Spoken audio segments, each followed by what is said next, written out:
This is NBK, nothing but Knicks. When Sim passed the assist, you know that it's number one show that breaks down the game. If you can't play defense, stay out my way. Dribble the ball, come down the lane. 5 seconds on the shot clock, who gon' win us the game? You wanna hear Nick updates and trade rumors? Post-game reviews, this the place you tune in. So tell a friend just to keep the ball moving. Like the page if you feeling the movement. Every game we coming to win. Give us a sub like a player that came off the bench. This is NBK, nothing but Knicks.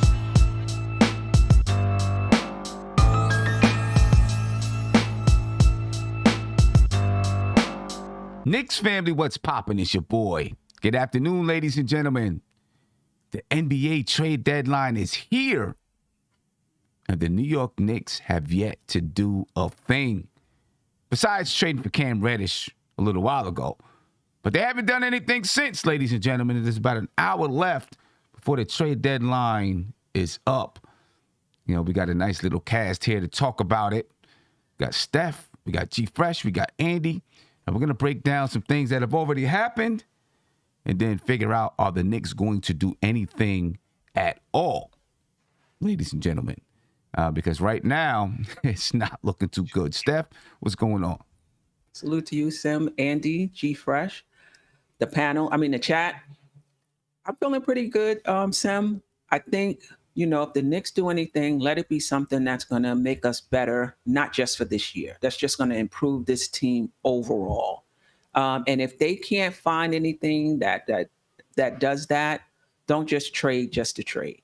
Right. Yeah. Right. Now, I hear you on that. I'm definitely with that. Andy?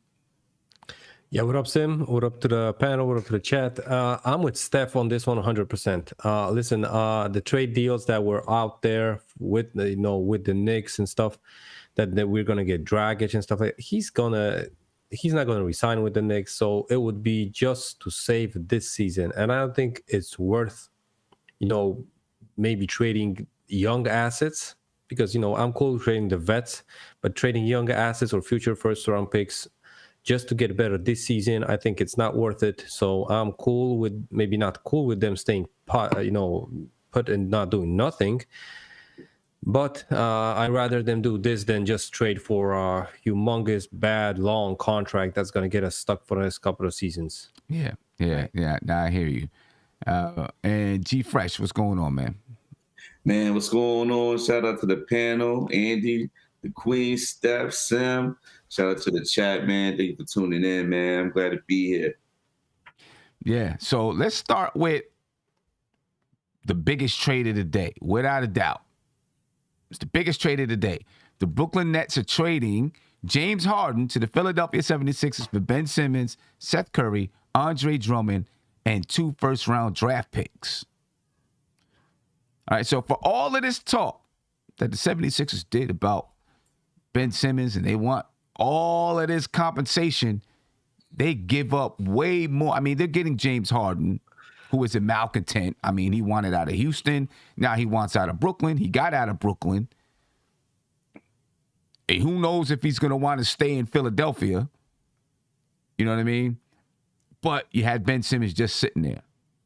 Right? But they gave up Ben Simmons, Seth Curry, Andre Drummond, and they gave up 2 first-round draft picks for James Harden.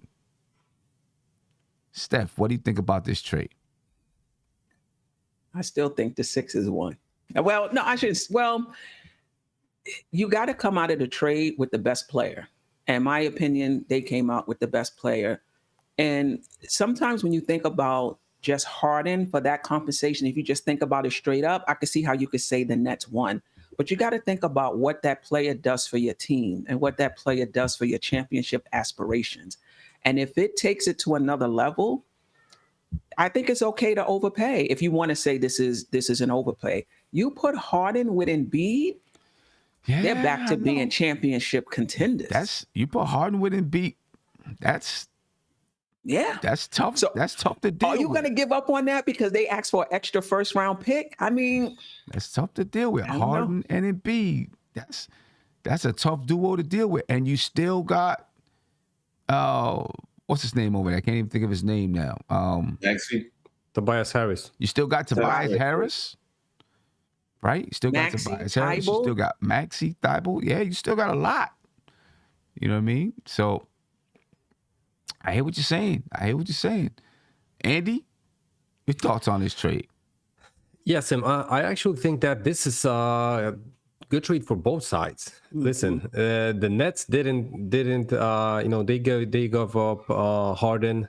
We saw that trio of KD, Harden, and Kyrie. They basically played 16 games, Sim, through the whole season. They played only 16 games together. So that was a fiasco. That's mostly because of Kyrie, right? But listen.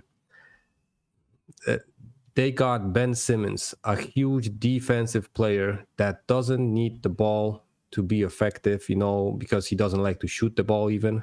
So that's a dream partner for KD and Kyrie. That's a dream guy. He doesn't, and he is going to be cool and fine and dandy, whatever you want to say, because nobody's looking at the Nets, man. Nobody's going to be on Twitter dissing Ben Simmons because, he didn't do something like that. Those guys don't have fans even.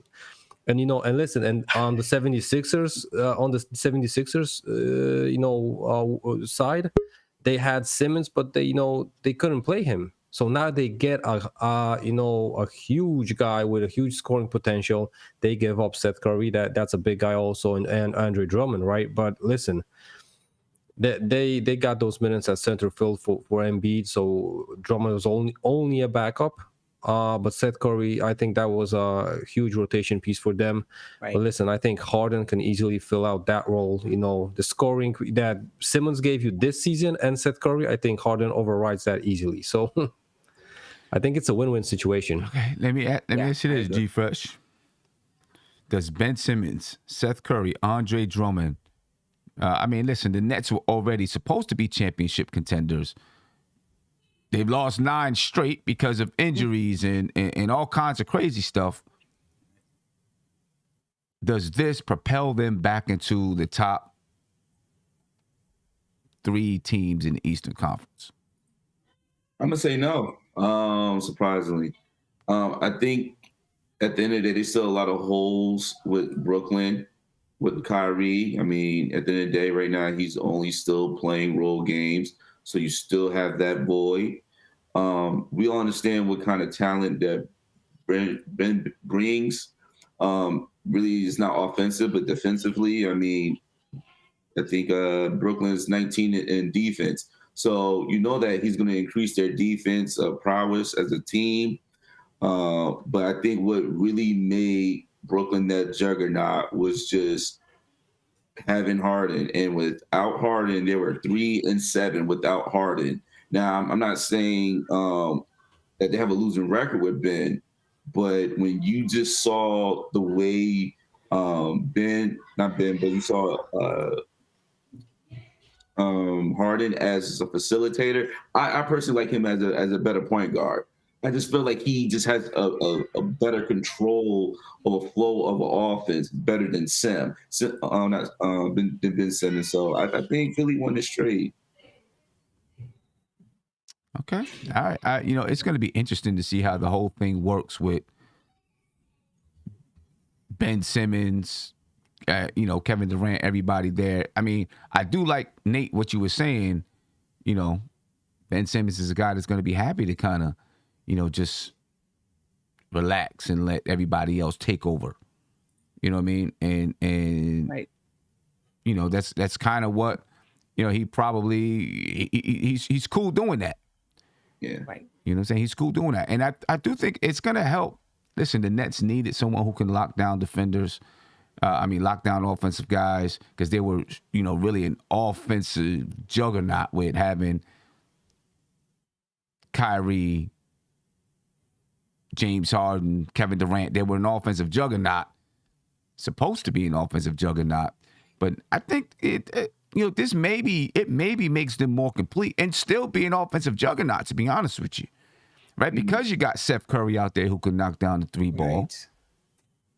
And then you have Ben Simmons who, he's not a shooter and he's not going to do those things. But if when Kyrie Irving isn't playing, you got a guy that can be a facilitator out there, and get the ball to Kevin Durant, Seth Curry, So this might work well for both teams. It really might work well for both teams. Are the Nets a contender? I don't know. Steph, do you think this puts them in the top 3 in the Eastern Conference, or keeps them in the top 3, whatever you want to say, or puts them back in the top 3? Like, just to piggyback off what G Fresh said, Kyrie is a part-time player. So I think that's it. KD is coming back off an injury. Kyrie is a part-time player. Ben Simmons hasn't played this year, so we don't know what we're getting. If Ben Simmons is shooting now, this is a whole different story. And if he's hitting foul shots, this is a different story. Who's in the top 3? Are they better than maybe some? Because they would I would say they would be better than Cleveland. They would be, in my opinion, I think they would be better than Chicago. Everybody healthy, yes, but they got so many question marks at this point still. I don't know if I could say top 3 just yet. Let's see how they come back from injury if Kyrie ever becomes a full-time player. Yeah. It's going to be interesting to see, man. Today's show, ladies and gentlemen, is brought to you by Jock Market. Please make sure you check out Jock Market. It's where players in all of your favorite sports become like a stock market. You can invest in those players on a daily basis. All right, so make sure you check out the Jock Market. There's a link in the description of this video. I have some more information on the Jock Market as we move on in the show about some deals that just might interest you. All right, so make sure you, after the show, not right now, after the show, go check that out. We're waiting to see if anything happens with the New York Knicks, of course. All right, right now, there's been a lot of rumors about the Knicks and what they might do. There was a rumor early this morning about the Knicks having some interest in going Dragic and maybe even Kendrick Nunn in exchange for Alec Burks, Nerlens Noel, and Cam Reddish. Obviously, that's not happening, all right, because going Dragic is on his way to San Antonio. We'll talk about that in a minute. But another big trade that went down, a 4-team trade. The Kings get Dante DiVincenzo, Trey Lyles, and Josh Jackson. The Bucks, they get Serge Ibaka and 2 future second-round draft picks. The Clippers get Rodney Hood and Semi Ojeleye, and the Pistons get Marvin Bagley Jr. You can forget about Mitchell Robinson going to the Pistons, right? With them getting with them getting Bagley. Your thoughts on that there, Andy? I'll come around to you. Your thoughts on that 4-team trade right there? Yeah, listen, Tim, I knew that the Bucks need a big man, but they gave up Dante DiVincenzo, which I think, last season was a huge rotation piece for them. This year, he was injured most of the time, but when he came back, he, still showed that he has that, even starting potential on that roster, right? So I wonder how that is going to work out. Listen, the Pistons got a former number 2 pick, which for them is probably after Cade Cunningham is a player, highest drafted that they have for several years now. What more, Sim? I think the rest of the teams, basically filled their needs, but it was nothing major.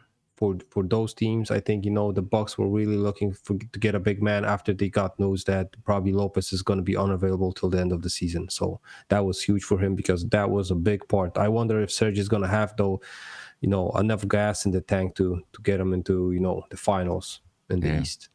Yeah. Steph, your thoughts on this trade here?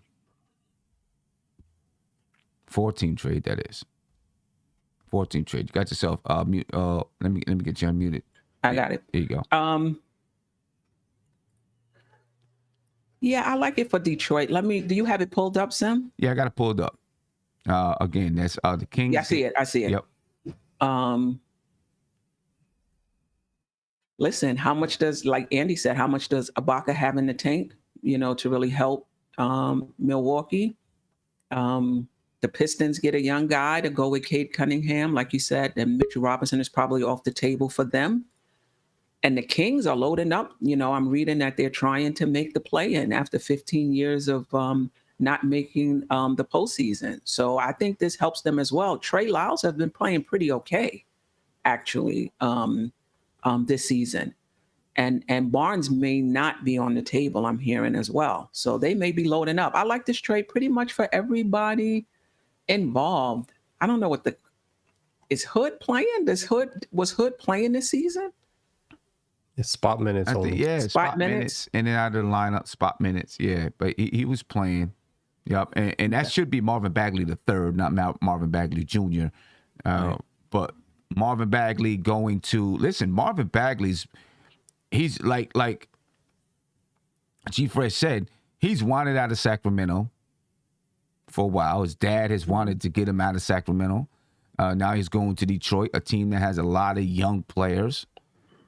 You know what I mean? It may fit him very well there in Detroit. Yeah. G. Fresh, any thoughts on this 4-team trade here?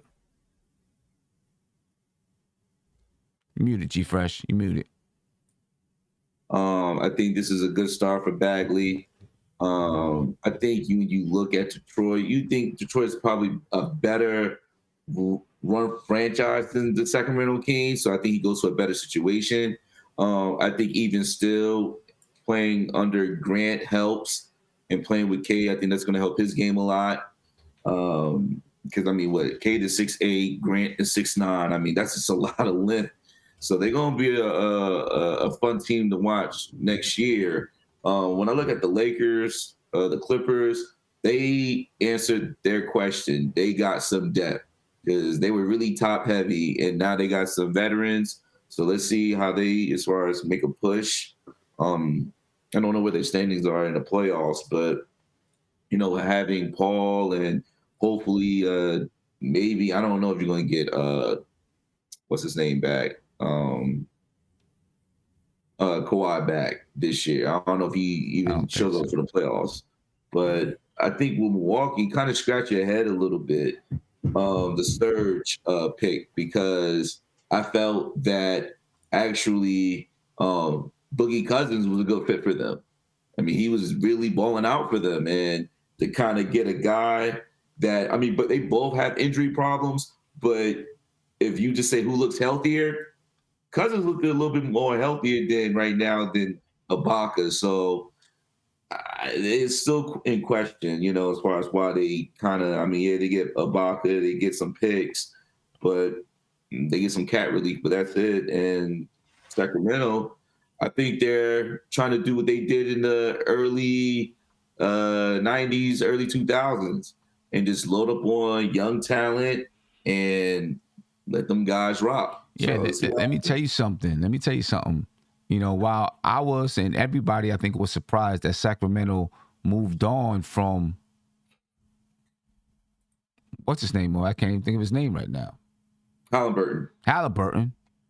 From Tyrese Halliburton. What they've done since with adding Dante DiVincenzo. I really, really like that kid. And having a guard like Fox over there that can get inside, get in the lane, and then kick the ball out. A guy like Dante DiVincenzo, he can knock down the three. He can run in transition. He can get to the cup. He can jump. He can dunk on somebody too if you give him the opportunity. You know what I mean? He's going to fit well there in Sacramento. And, then you got, kind of a bad guy and, tough guy, Josh Jackson a little bit. They've put together a decent squad that is still kind of young, because Sabonis is only 25 years old. So they're still kind of young, and they're going to be able to play fast, get up and down the floor. They should be able to shoot. That they did a nice job. So clearly they had a plan and an idea on how they wanted to restructure this team at the trade deadline. And so while all of us were like, what are they doing? What are they thinking about? Including myself, now you kind of seeing their plan come in place. Yeah. Yeah. But I think this is what happens when you have all those first round lottery picks. You're able to see, okay, which guy you want to, move on from. And, clearly they really are sold in with Mitchell and Fox. I mean, that's a dangerous backcourt. I mean, it's fast, athletic. So, and kind of Hopper is kind of the opposite. He's not really athletic, So I think what they try to do is just really get athletic, long, and then to see how this team pans out. So they're going to be excited to watch. I watched them yesterday, and they definitely look very exciting to watch. Yeah. Yeah. I'll also say this is a lesson in not saying who you're not going to trade and who's untouchable. Yeah, I think they meant what they said when they said they weren't going to trade Halliburton. But when this trade came across their desk and Indiana said, we're not going to budge unless you give us this guy. And if you really want Sabonis, this is what you need to do. They caved, So nobody is untouchable. Everybody can be gotten for the right price. Yeah. No. Especially when you got, like I said, you could look at the trade and say, oh my God, it's a bad trade, but they still got Davion Mitchell, and I love his game. So it's like you really had a loaded backcourt. So it's like you got to see, okay, like who you gonna rock with? They seem like they're gonna rock with Mitchell, which in hindsight it's 50-50. Yeah. Now another trade that went down today, the Raptors are trading Goran Dragic and a protected 2022 first-round draft pick to the Spurs for Thad Young, Drew Eubanks, and a 2022 second-round pick through the Pistons. All right, the pick is protected 1 through 14 in 2022, and 1 through 13 in 2023, and it would turn into 2 seconds beyond that. Right, the pick that's going to the Spurs.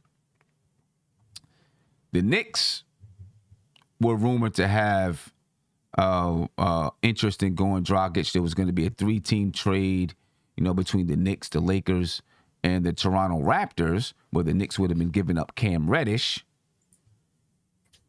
They would have been giving up Alec Burks, Nerlens Noel. They would have got back Goran Dragic, Kendrick Nunn, and picks.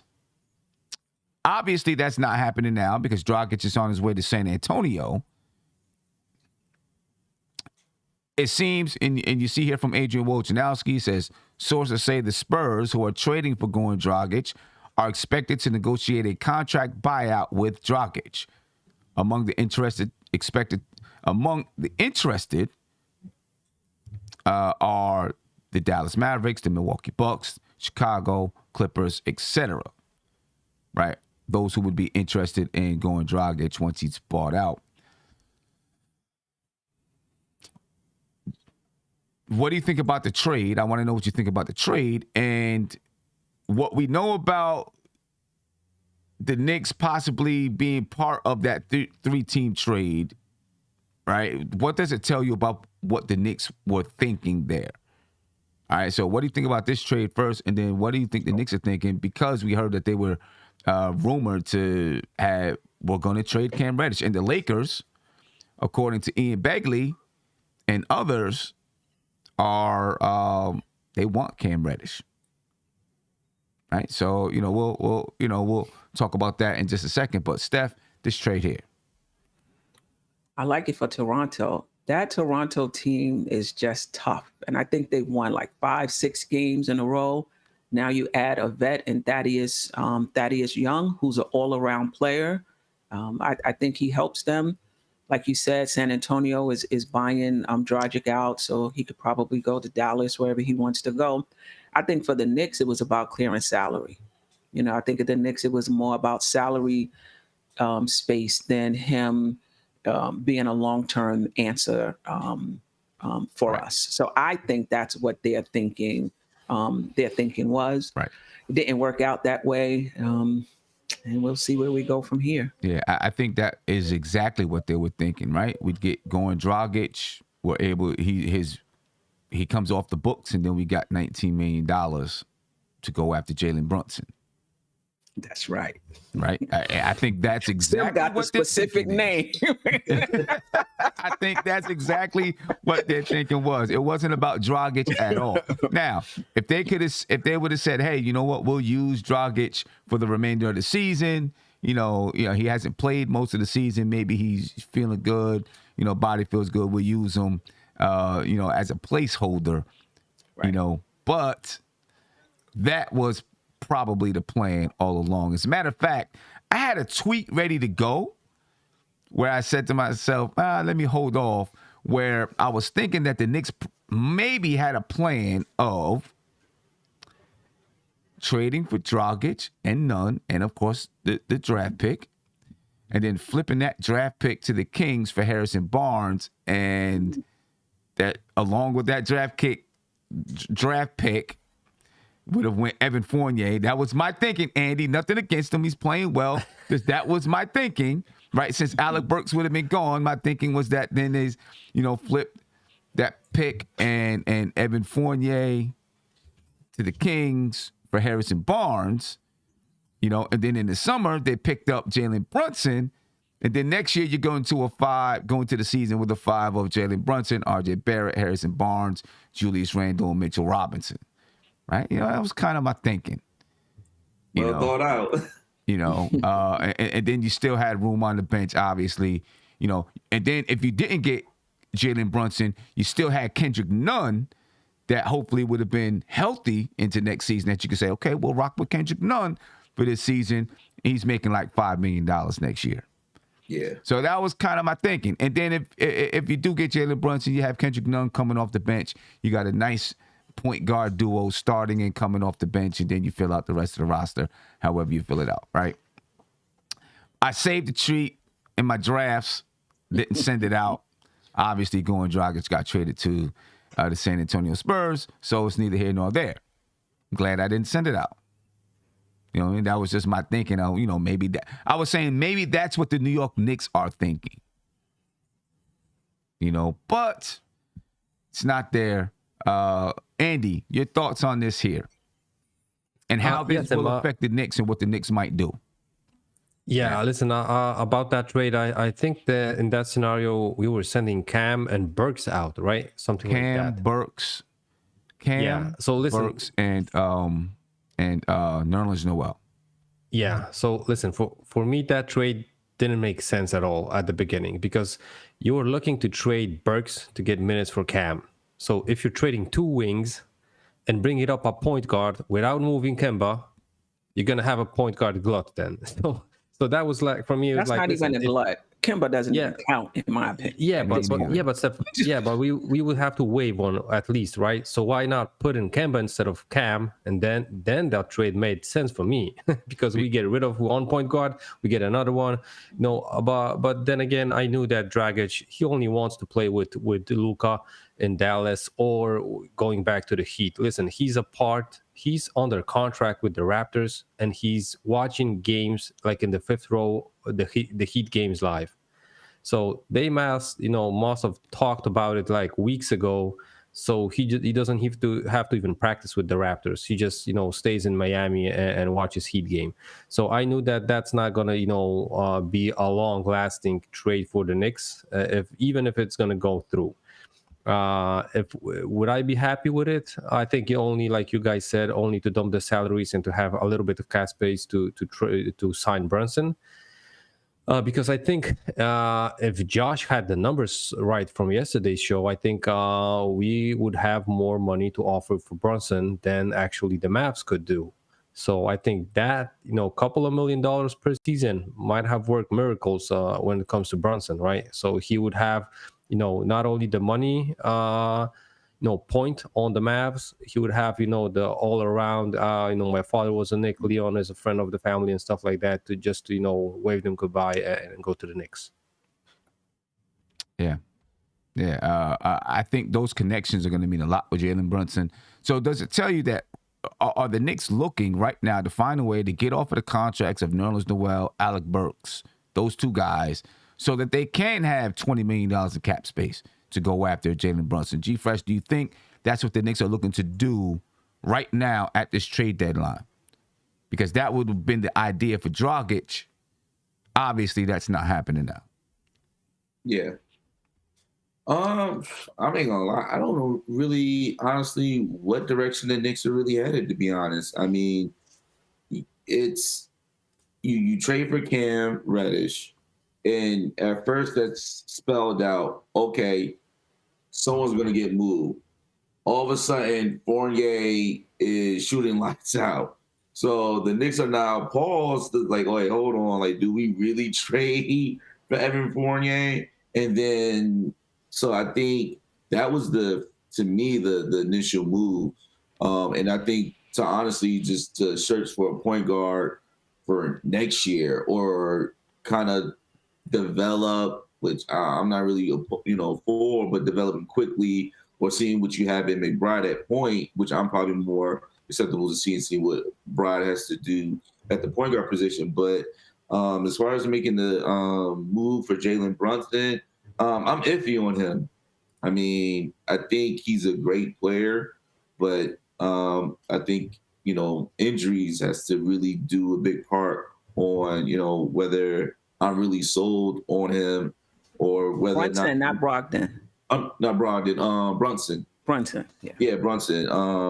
I'm still kind of iffy on him due to his injury history. I mean, the talent's there.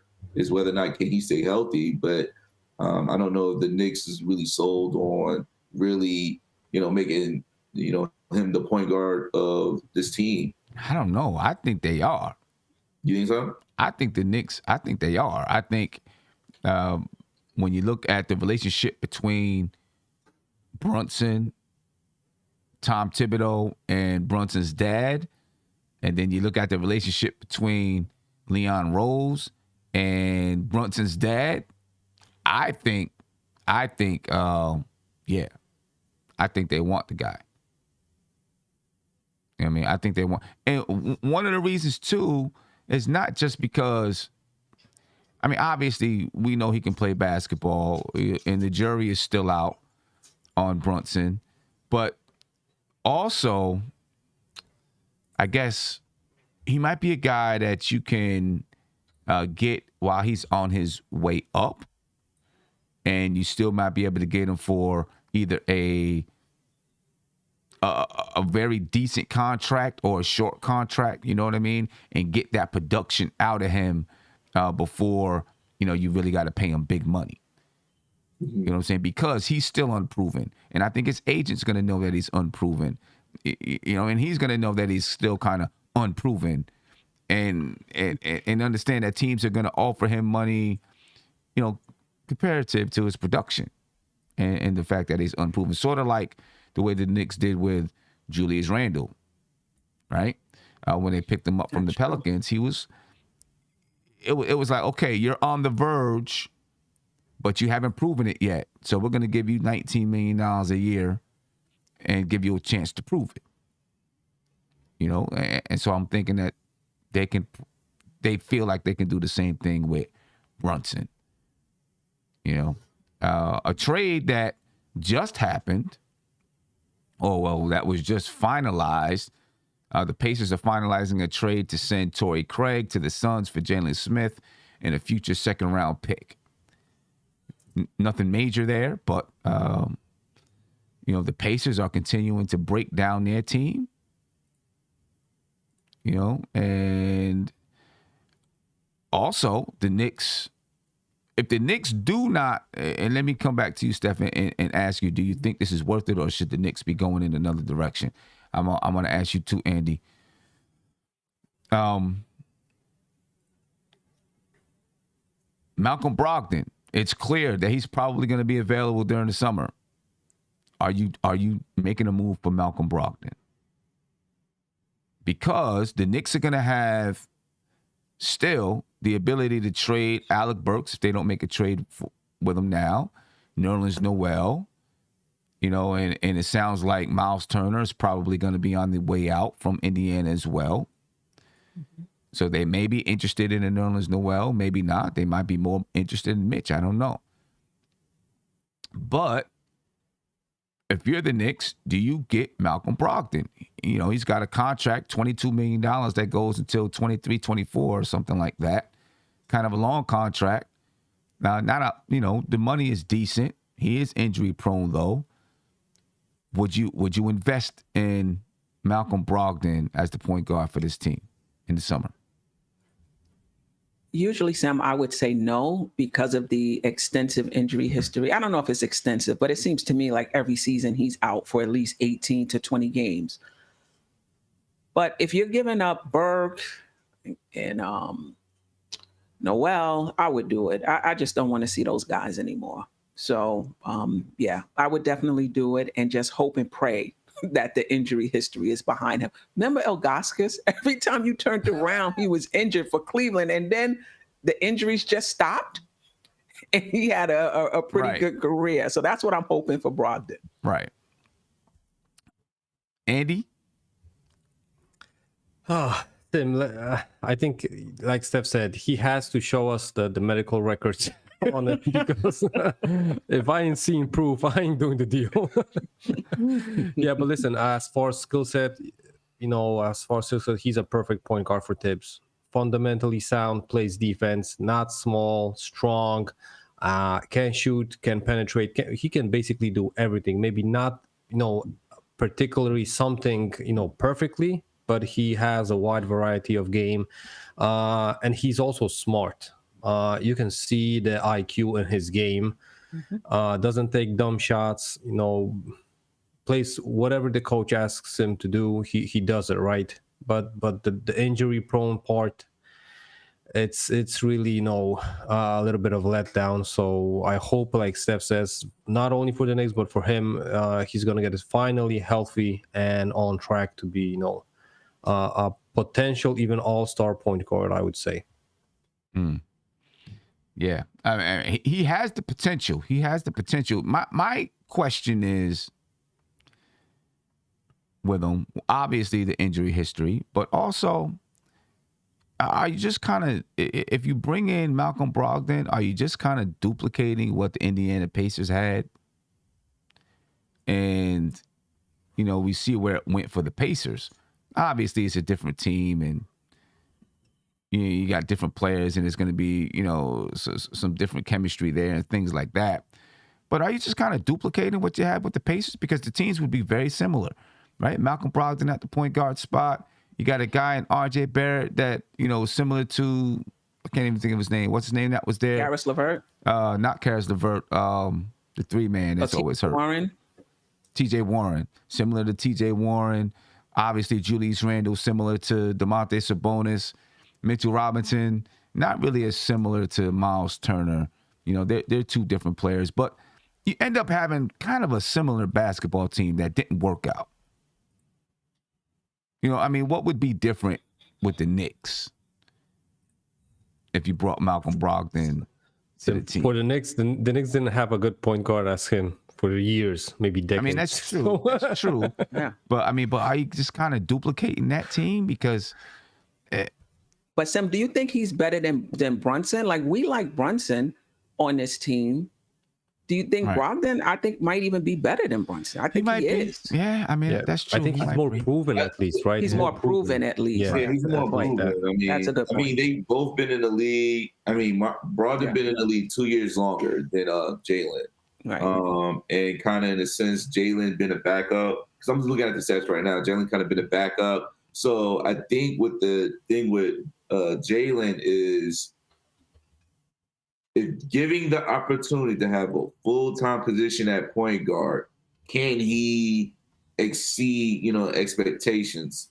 I think he can. I really think he can. I think, him playing behind Luka, it's tough. It's gonna be hard to find minutes, and then especially behind Tim Hardaway, like where do you find minutes? So I think with the Knicks, you would definitely see him having the opportunity to showcase can he be a point guard.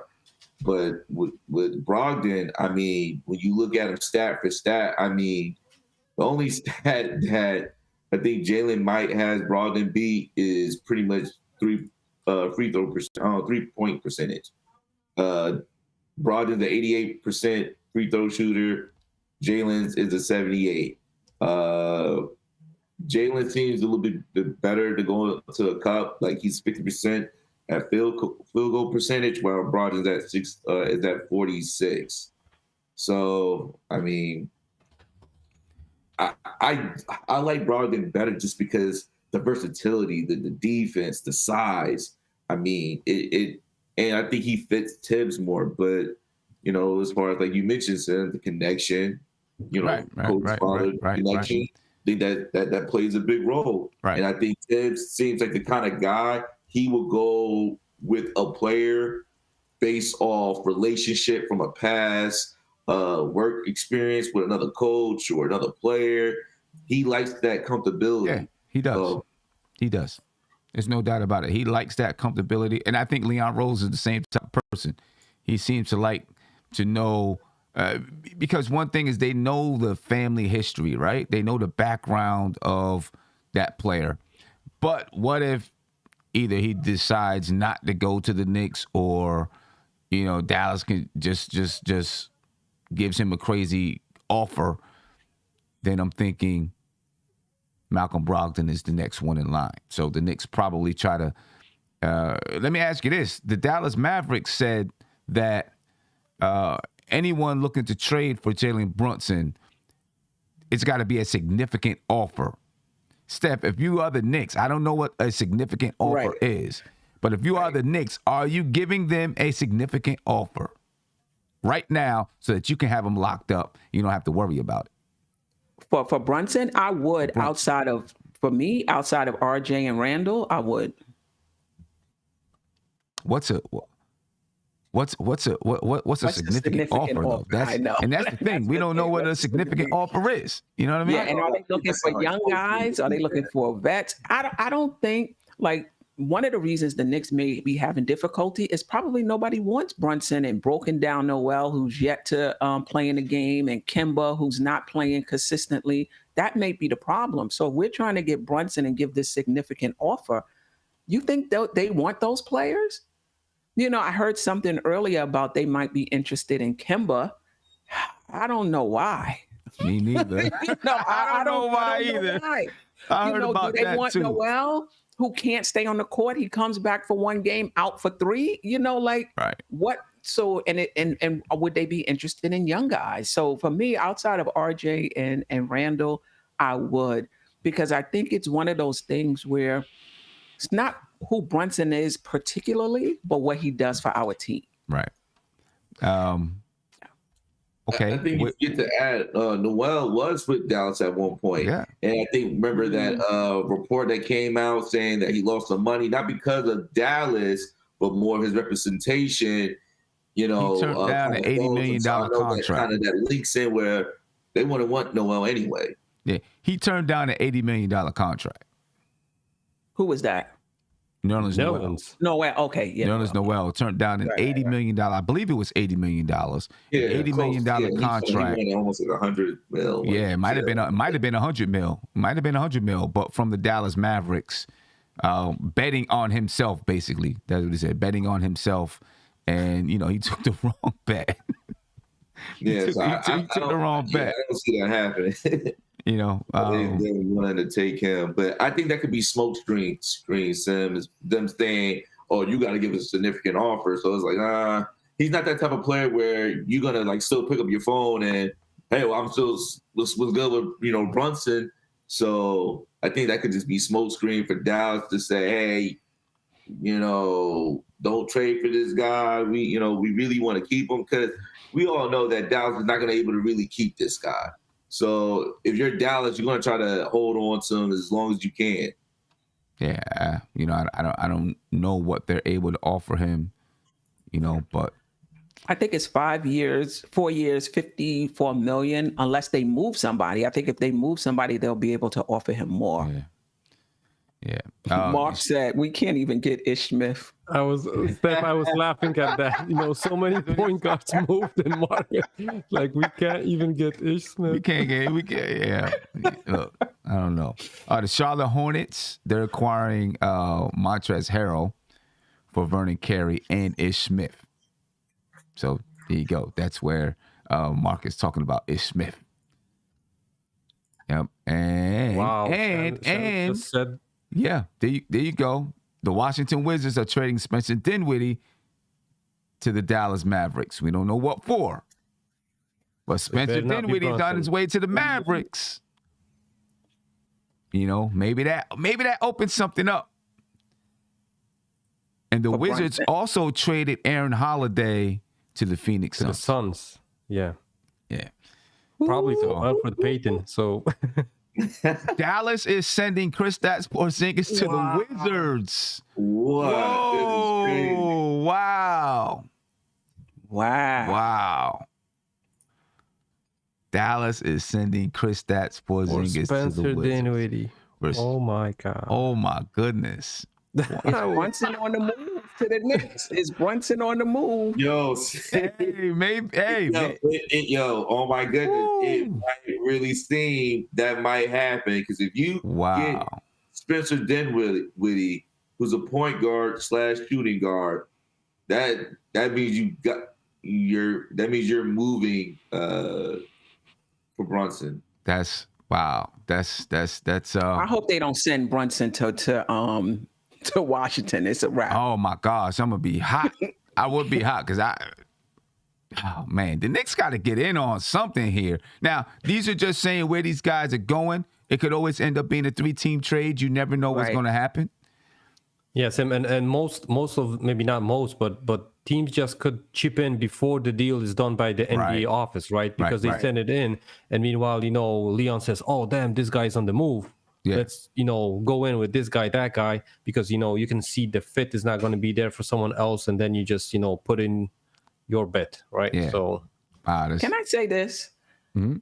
I just hope with the Knicks, they're not standing pat because they have this preconceived plan about some players in the future. You know what I mean? Or some intel that they're getting. I just hope that's not the reason why they're not moving. I just hope it's because nobody wants our players. But I can understand that. But because in your head, so-and-so is going to come loose in another year or so, I just hope that's not what it's about. Me too. And I think to kind of add to that, I think when you listen to the press conferences early in the season, I think one of the things that our front office and Tibbs talked about was chemistry, right? And I think I don't know, maybe this front office is seeing how the players are responding, and maybe they're slightly clicking. I don't know. We don't know, from the outside looking in, but maybe from the inside, maybe they are seeing maybe Fournier and Randall maybe meshing. So maybe they're valuing, chemistry and letting these guys play it out together. Maybe they really valued that.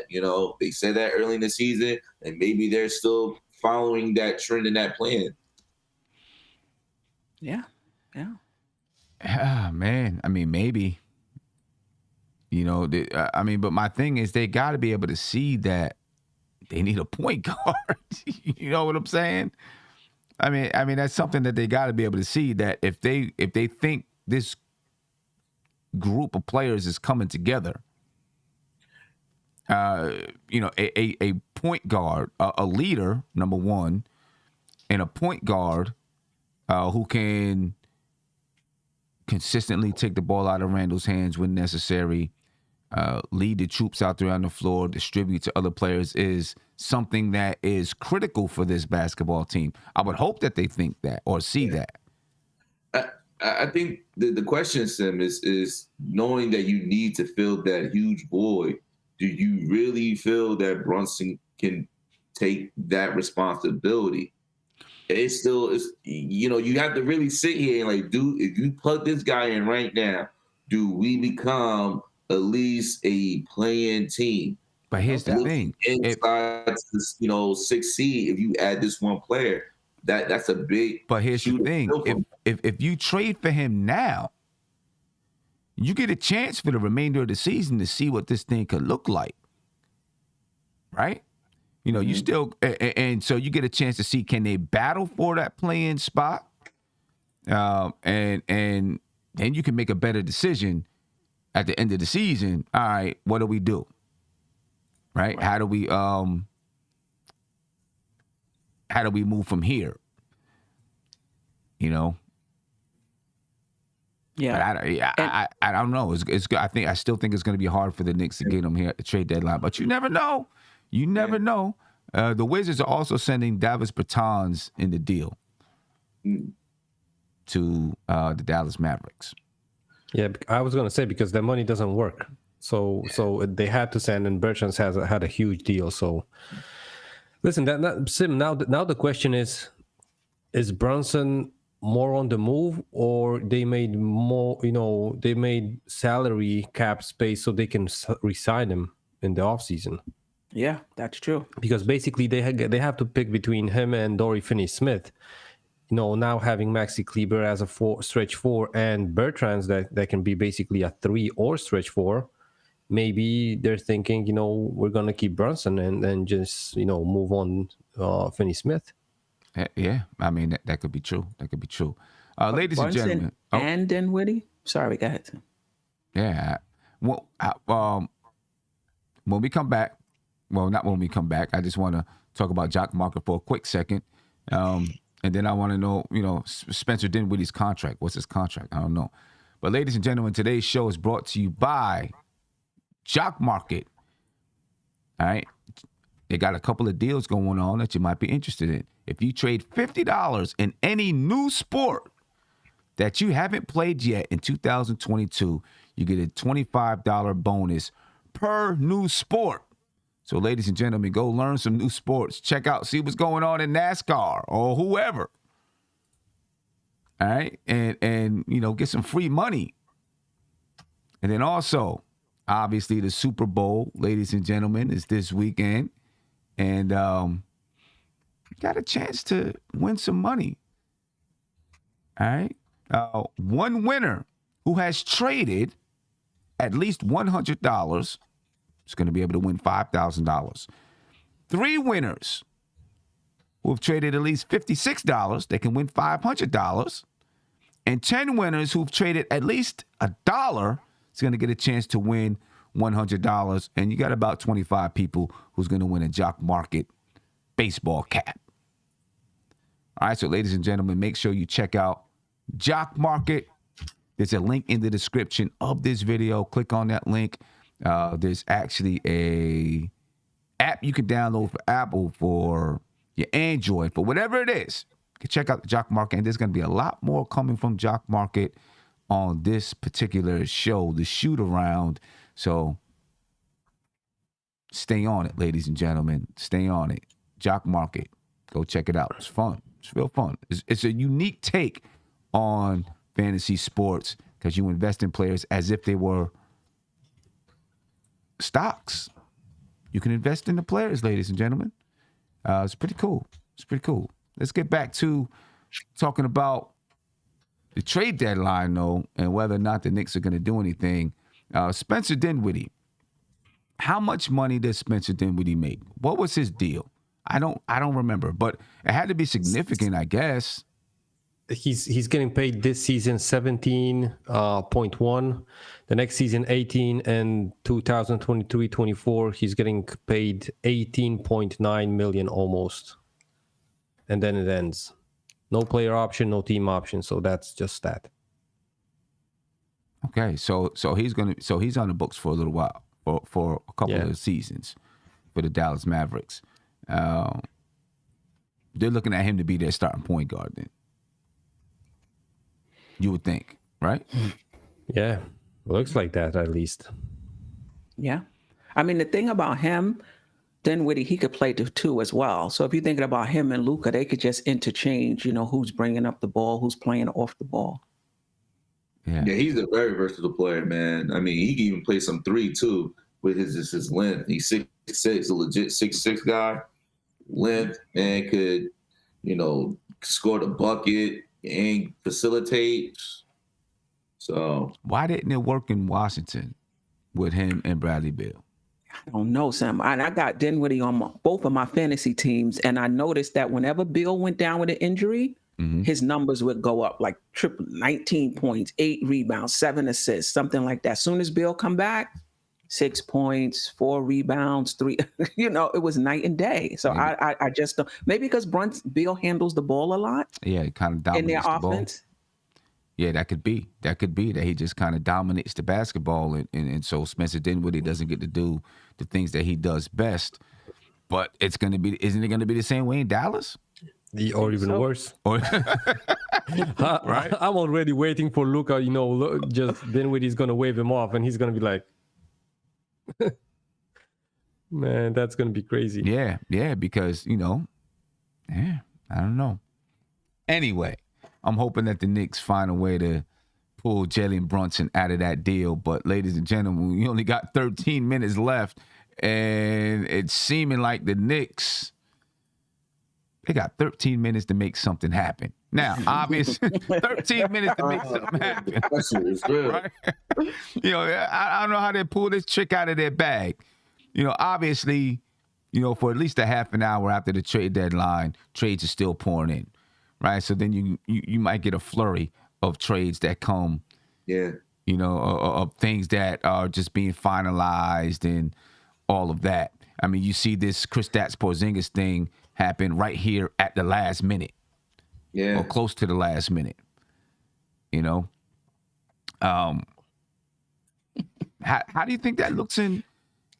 How do you think that looks in Washington now? Bradley Beal, Kristaps Porzingis, he can never stay healthy. Right? Who else do they have there? They got Mark Bryant, Gafford. Those are the two big. Yeah. Kuzma. They got Kuzma. And who's what's his name? Rui Hachimura. I don't know how that's gonna work. Yeah, and maybe one of the centers are going, because if you got Kuzma's a 4. That means, are you playing Porzingis now at 5? Are you moving Kuzma to the 3 so that you can make room for Gafford or Bryant? And they like Gafford at the 5.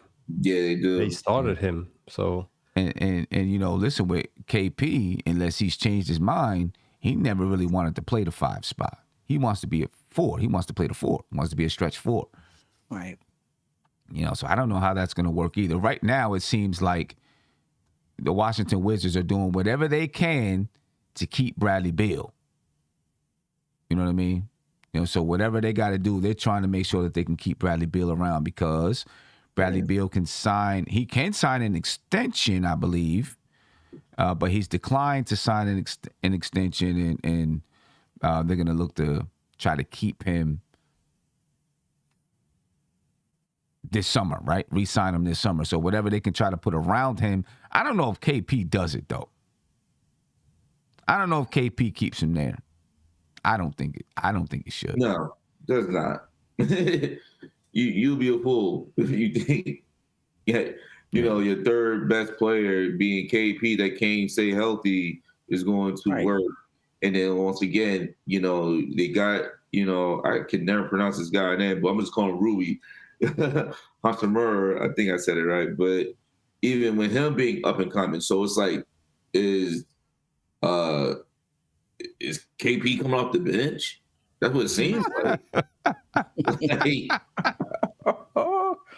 And I can just see already KP being pissed about his situation in Washington. You think he would come off the bench? I mean, he doesn't like playing the 5, so that's Gafford's spot. Are you gonna put Kuzma on the bench for KP the way Kuzma has been playing? I mean, KP has a higher ceiling if he could stay healthy. Or that's the key, if he can stay healthy, because you can still move Kuzma at the 3, and you can put Rui at the 4. So it's like, no, Hachimura has to come off the bench. I don't think he's as good as any of those guys. Who, Rui? Yeah. Yeah, I mean, Rui, I think before he got hurt, I think he was almost averaging like 16 a game. Hold on, I can pull it up. Yeah. See, man, I'm already mad that Robert Randolph said that the Knicks are going to announce something in the next 10 minutes, man. I'm already mad. You said somebody's going to what? Knicks move being announced in next 10 minutes. He said that 5 minutes ago. So the next 5 minutes, we know Robert Randolph, Mr. Oh, Friday that Night guy. Knicks. Oh, Man, So we know that that's nothing's gonna happen. Right. So in 5 minutes. now we know. We definitely know now. Hey, you, my time. Thank you for the super chat. He said, "Someone tell Leon Rose to wake up and make a move. Yeah, splash some water on his face or do something because you got 10 minutes left. 10 minutes left." Robert McFall, he said, "What about Beal? Is he free in the offseason because he is having season-ending surgery?" Yeah, right. He is having season-ending surgery. I forgot midsection, something in midsection. I think that he is free. You know, he's a free agent. You know, this offseason, I don't know how much money he's going to demand. He's always said he wants to be with the Washington Wizards. And he wants to remain a Wizard. And it doesn't seem like he's come off of that. You know, and he may go back and remain with the Wizards, sort of like Damian Lillard with the Blazers. You know, so if we're waiting for those two guys, don't wait for them two guys because I don't think that's happening with either one of them. Right. I mean, Beal's not coming, and neither is Damian Lillard, in my opinion. Yeah, me either.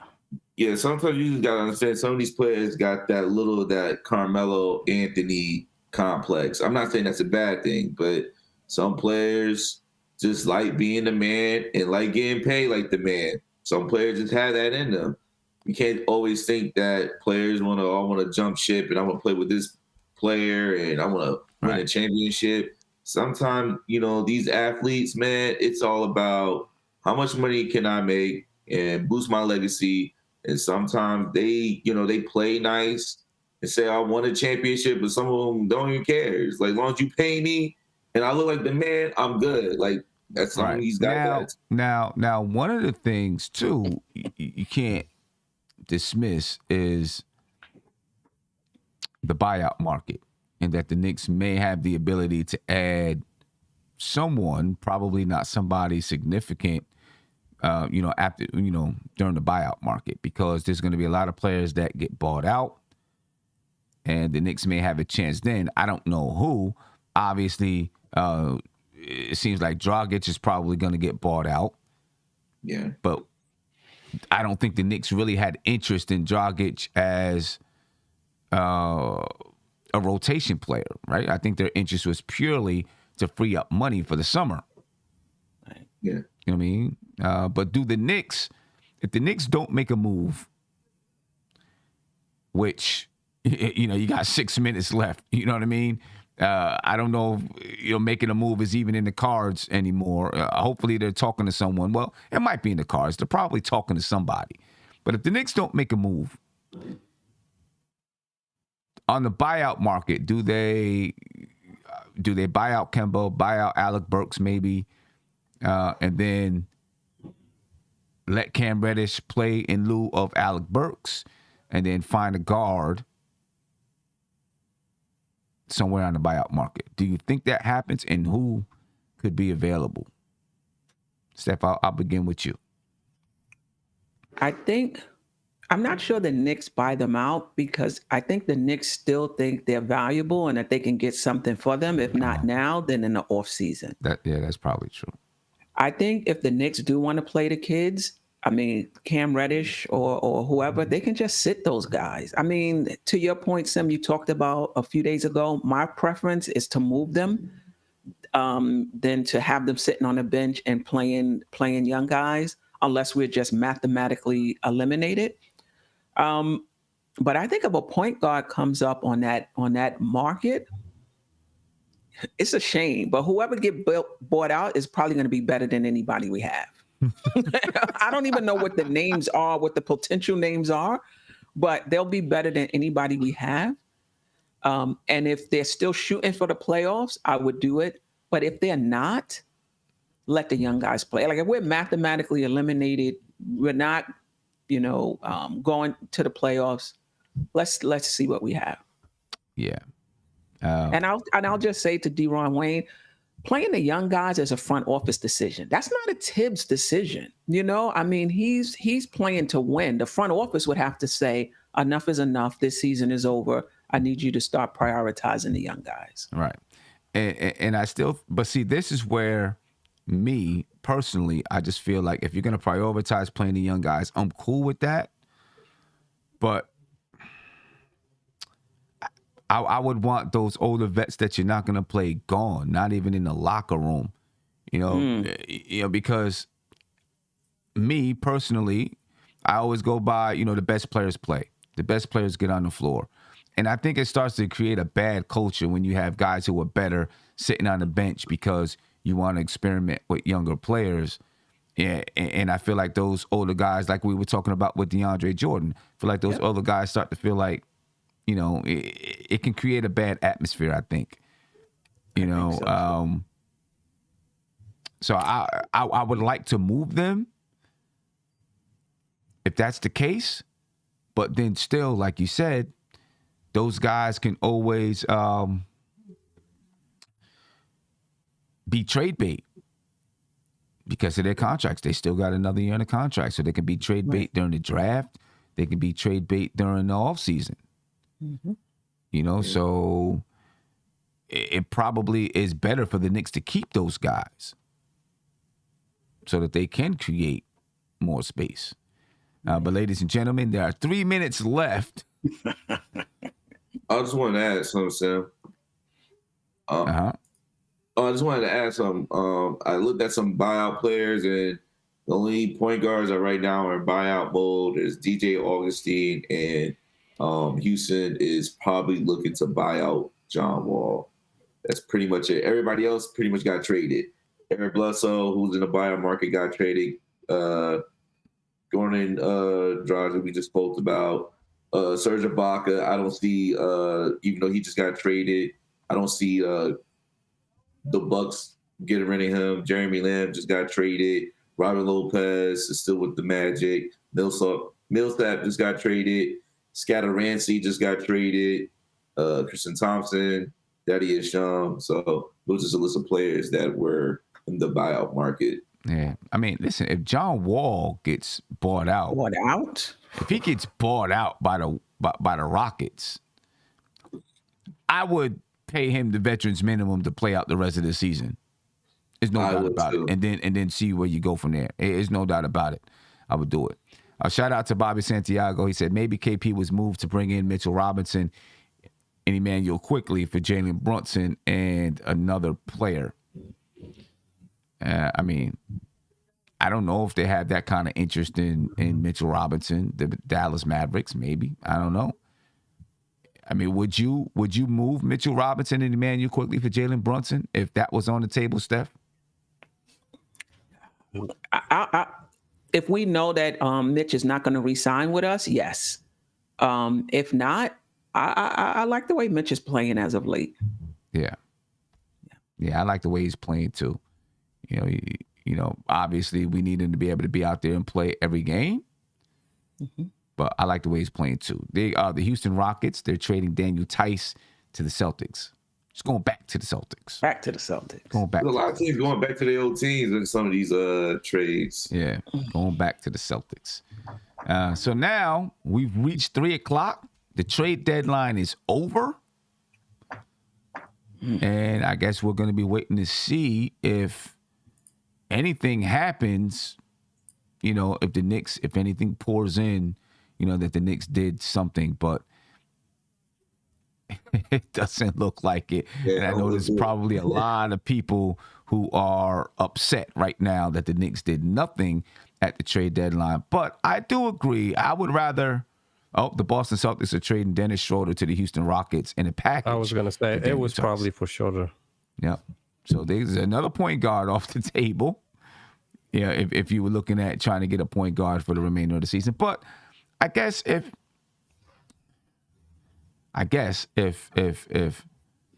you're not pulling in a primary point guard, a guy that you're really going to rock with, you know, what would be the point? Right. You know what I mean? When you can save those assets for the draft or for the off season, right? What would be the point in trading somebody for Dennis Schroeder? But I'm thinking that the Rockets would take a first round pick, easy, just to be a third, part of that deal and to reroute Schroeder to the Knicks. They got those young guards already settled in Houston, so I don't see any fit, whatever for Schroeder in Houston. So it's going to be plenty of trade speculations where the Knicks could be, the third team in a deal as things clean up, clear out. Exactly. Right. So I just hope that meme wasn't real, of Leon Rose sleeping.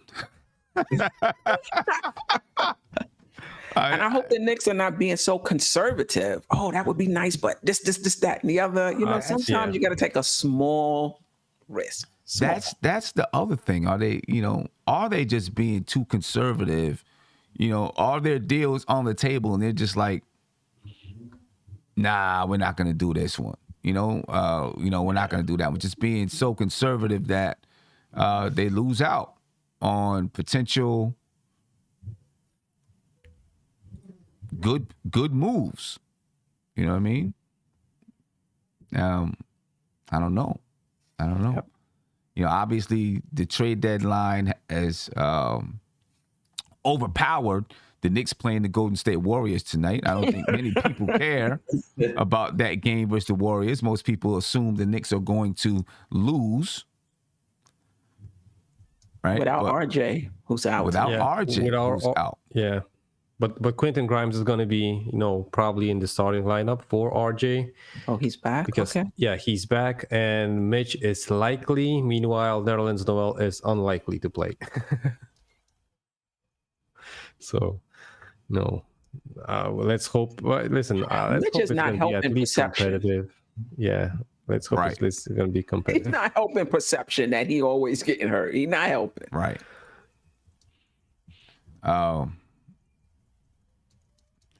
There were some rumors earlier that the Knicks had reached out to Orlando about Mo Bamba. And obviously, I don't think, obviously nothing's happened. Would you have, if Orlando would have been willing to move Mo Bamba, what would you have done?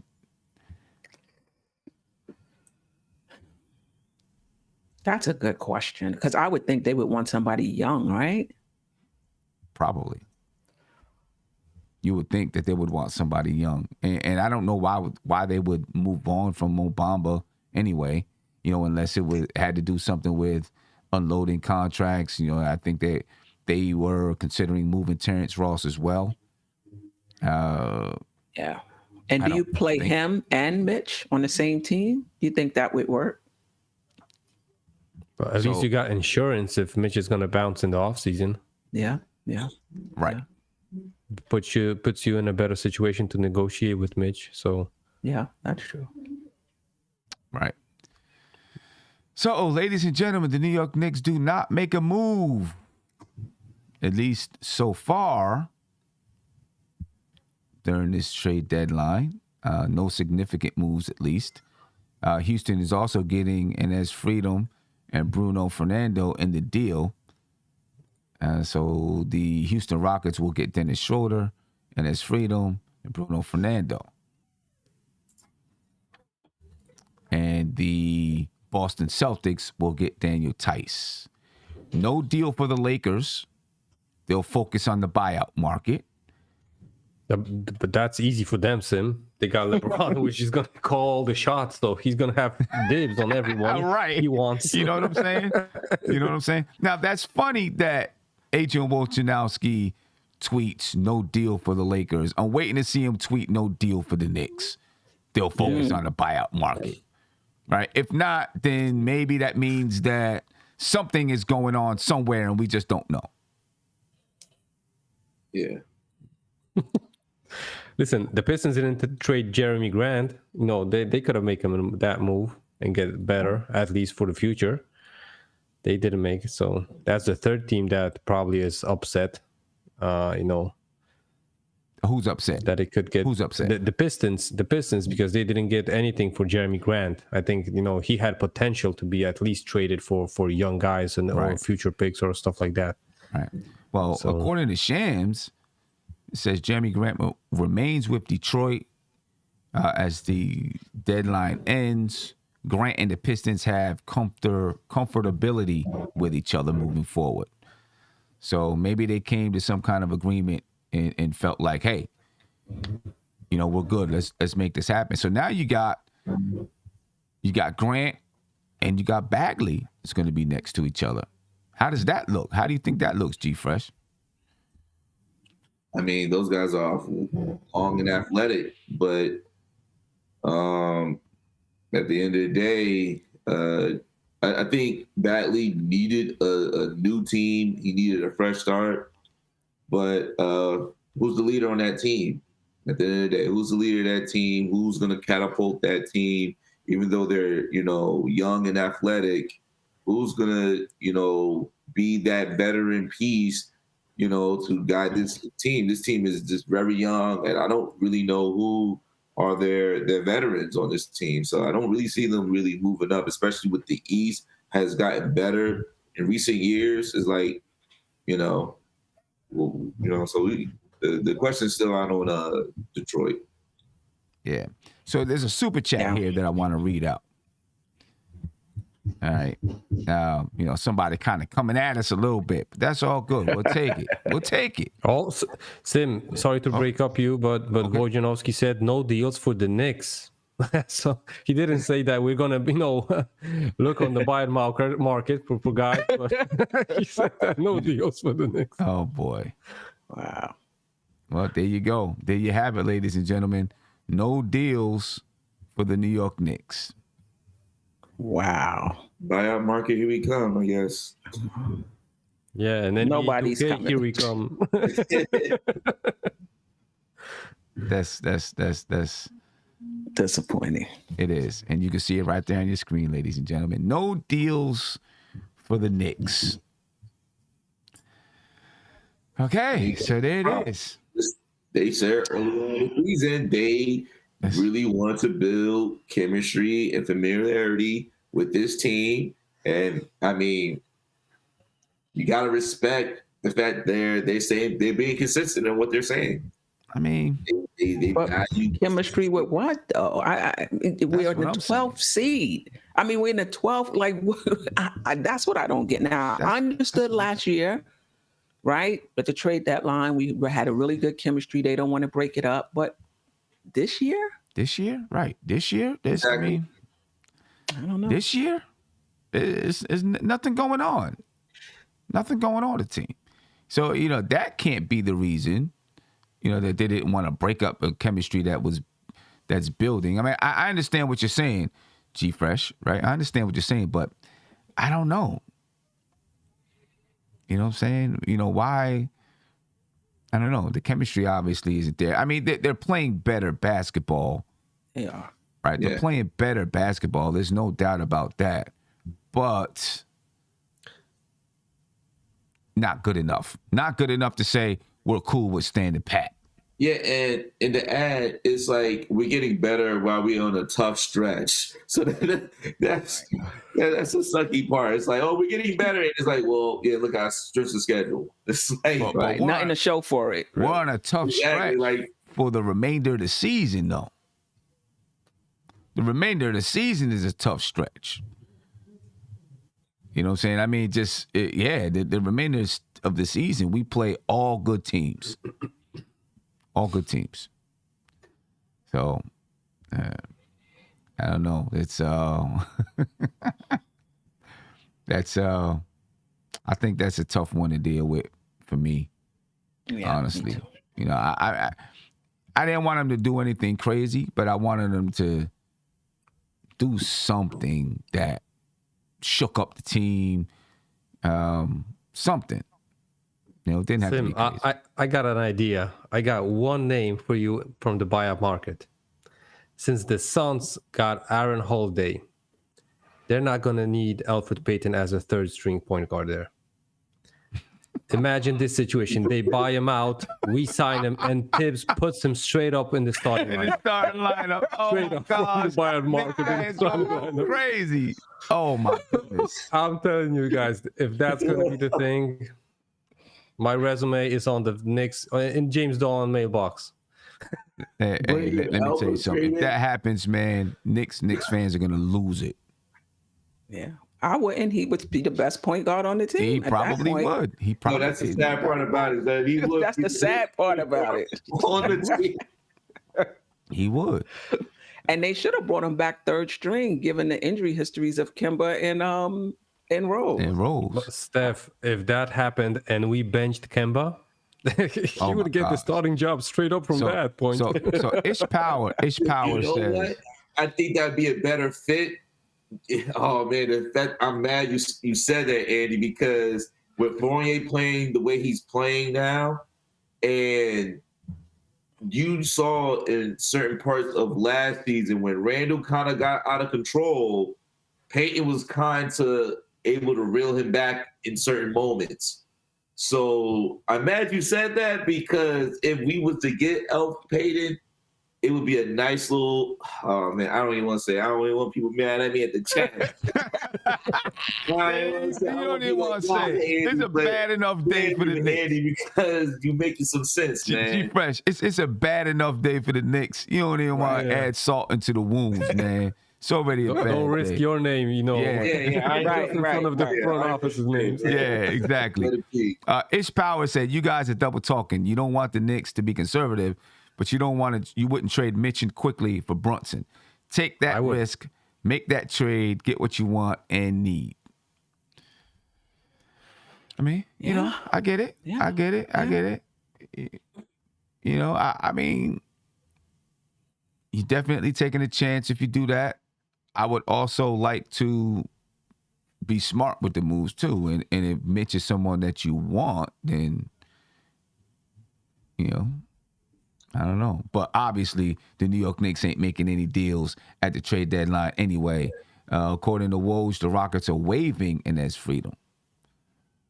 All right. So he also said the Rockets may look at buyouts for one or both players that they just traded for, Freedom and Fernando. So, and his Freedom is being traded.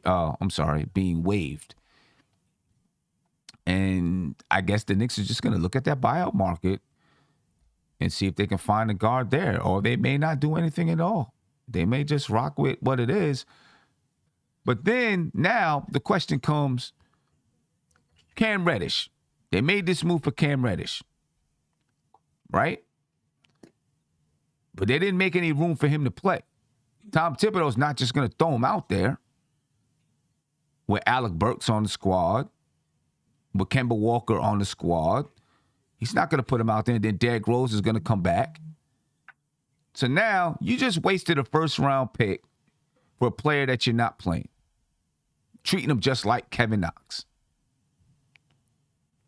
And to me, and it's not even about just Cam Reddish per se for me, it's about what was the point of making that move when you could have kept that first-round draft pick and maybe even used it at the trade, used it now to acquire somebody else that you really wanted, right? Because you now had extra draft capital. You know what I'm saying? Instead, you did that move then. He's on the bench, not being used. You know, Kevin Knox could have sat the bench and not been used. You know what I mean? And it doesn't make it makes the front office look like they don't.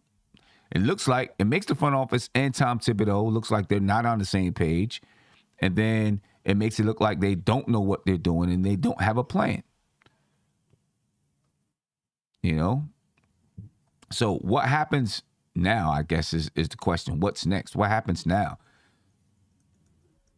I don't know. Steph, go ahead, G-Fresh. Go ahead, G-Fresh. Do they just rock out?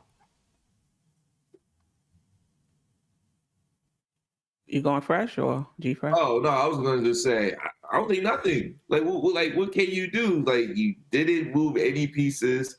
We all assume as fans, even part for the media. Really thought, oh, this spells out somebody's getting moved.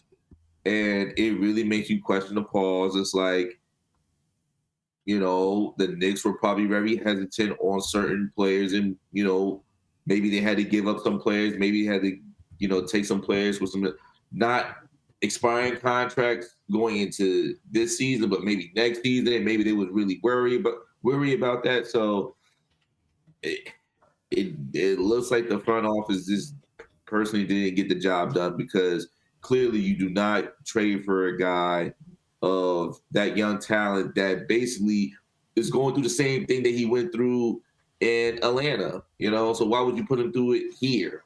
It just don't make any sense.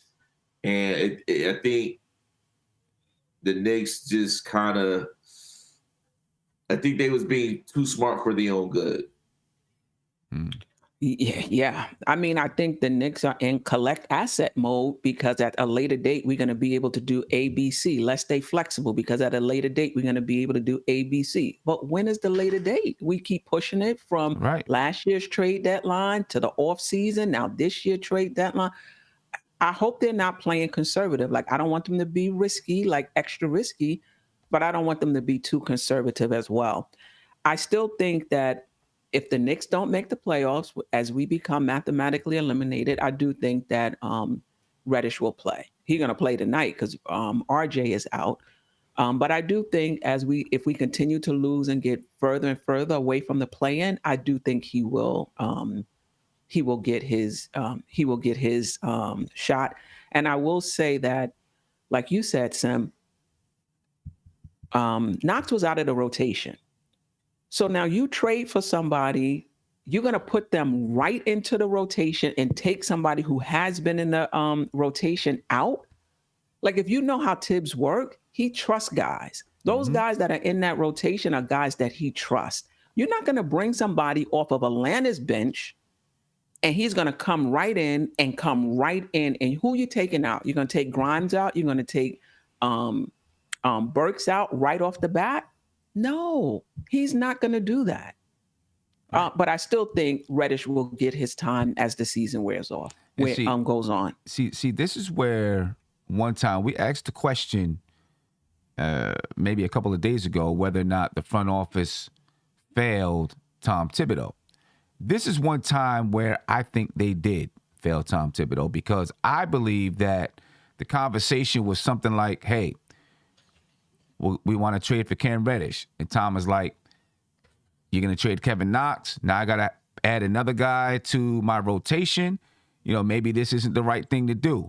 And they're like, don't worry about it. We're going to clean up that rotation for you. Bring Cam Reddish. So let's bring Cam Reddish in. He's a young guy. We think that he has some potential. We'll make some moves at the deadline to make sure we clean up this rotation so that he can play. And I feel like they probably told Cam Reddish and his agent the same thing. Don't worry, we're going to make some room so that you can play. And now they haven't done it.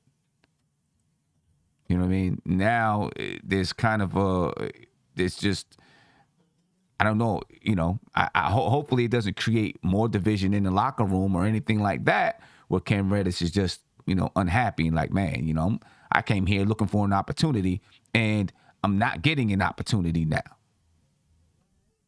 So it's this is going to be a difficult situation for Tom Thibodeau, I think. And he's going to have to figure it out, unless they waive some players, or they convince D Rose to take off the remainder of the season, which I don't think will happen. D Rose wants to play.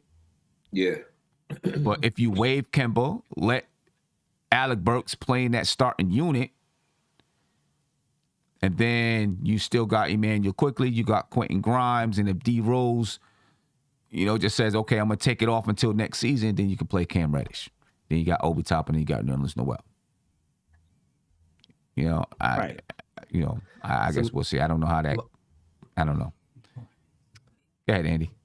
Yes, as far as I agree with Steph with the Cam Reddish, trade to the Knicks and not getting minutes straight away, I understand Tibbs' fully, because like Steph said, you're not gonna cut someone minutes because there's a new guy in town. He has to work, he has to know the plays and stuff like that. And I'm pretty sure that he's gonna be getting minutes, right?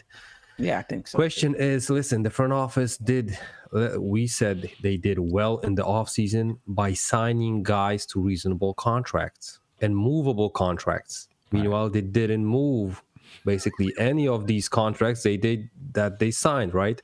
Listen, the plan might be to go into the offseason and have these guys. That's why I'm not seeing that we're going to buy out any of these guys, even Kemba, because he's going to have those, almost 10 million that we can trade or add to exchange for someone else. So if we just, waive him now, there's nothing to trade. And I understand also Tibbs' way that he's not going to get a call from the front office and, just go play young, because he's going to have those disgruntled vets. He's going to lose the locker room, and you can't, just call the coach and tell them, listen, we're going to try to lose or tank, because he's not with that, movement. That's for one. And if for me, the best thing that Tibbs could do now, if we're going to even, basically fall out of the picture, mathematically, I think he should just divide the minutes, maybe like half and half, right? So he doesn't, sit them fully, or just take, for example, 3 guys and play 2 guys this game, 2 guys, the other 2 guys, the other game, and, rotate them, right? Because I don't see, cutting Randall's minutes, to 24 and getting 24 minutes for Obi. But, at least lower Randall's minutes, or just lower Burks' minutes to 20, or to, 15 and 15 on Cam, and 16 or 18 on Grimes, right? So divide those minutes, because guys like Burks, listen, he's a vet. Why is he supposed to sit on the bench and not showcase his skill set so he can sign a deal in the next season, off season, whatever, right? So that's, for me, that's like you said, neither even D-Rose, that's not in his business just to sit out the year, right? Right. That's not D-Rose. That's not what he's going to do. Let me get to a couple of super chats here. Reek03 says, we need that Big Bubba sound effect. I agree. That's to the Knicks front office, ladies and gentlemen. Because it sums up no moves today from the Knicks. Without a doubt, man. Without a doubt. Will Notes, he said, are we paying apologists now? No, we're not paying apologists. Then he threw some tomatoes at you, G-Fresh. We're not paying apologists, but he might have did better than what Kemba did this season. There's no doubt about that. Uncle Fulio, he said the front office. He said the front office is sticking to the plan. Despite how this team performed, the plan is to remain flexible and continue to build through the draft. No need to rush to make a move to save this season. I mean, I get it, but I think there were moves out there that could have helped you this season and helped you in the future. Correct. I don't think it was about this season. It was about upgrading the Knicks, period.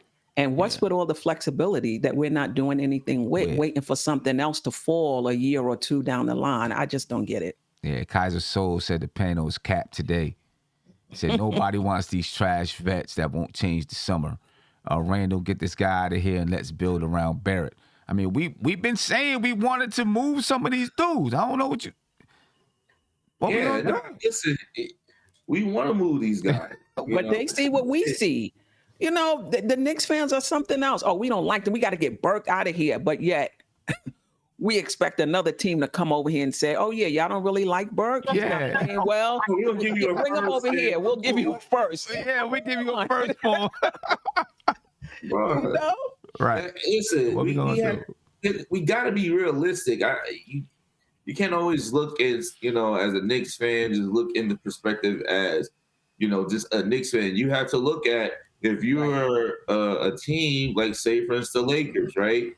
And you really want Burke, but you can't really trade for, what they have on that team. There's no players on that team that the Knicks will want besides THC. And they're not getting rid of that guy. They want to keep him. All right, cool. The next player, None is hurt. So None doesn't do anything for us this year. So if you're the Knicks, it's like, well, we need a point guard now. So trading for Burt for none makes no sense. So once again, you had to be realistic. Yeah, as much as the Lakers would love to have Burt and Cam Reddish, they're not going to give away, THT. They're not doing it. So you have to be realistic. Yeah, let me get to a phone call here. See what some people are thinking. Caller, you're live. Tell me your name and where you're from, please. My name is D from North Carolina. What's going on, man? How you feeling today? The Knicks didn't make any moves. How you feeling? Nah, man. I'm feeling like becoming a Hornets fan. I mean, the Hornets look nice, but if you're a true Knicks fan, man, I don't know. I'm born and raised up there, and it's hard. This is every year. Nah, I feel you. We go from the worst where they're giving away everything to another regime where they're too conservative, and it's crazy. We need to find that balance and find the right players, but I understand not doing bad moves, but you got to go out there and make moves in order to find out what's a good move and what's a bad move. Yeah. I'll be honest, with all the point guards out there, I'm not worried about this year, but with all the trades I saw, we had players that we could have traded away because most of the players that were traded away were trash anyway, in a lot of these trades. And they wind up getting, fillers. We just didn't have the contracts in the years. So I don't know. We have to see. And I really hope they don't go into the buyout market because that's really not going to help us. They need to just waive Kemba, open up that space for Cam, and just play it out. Hopefully we get a higher pick and then just move from there. But here's the thing. Andy brought it up. I mean, we all want Kemba to be waived, right? But he has another year on his contract. So it's not like this is the last year. So since he has another year on his contract, he can be included in trades during the trade deadline.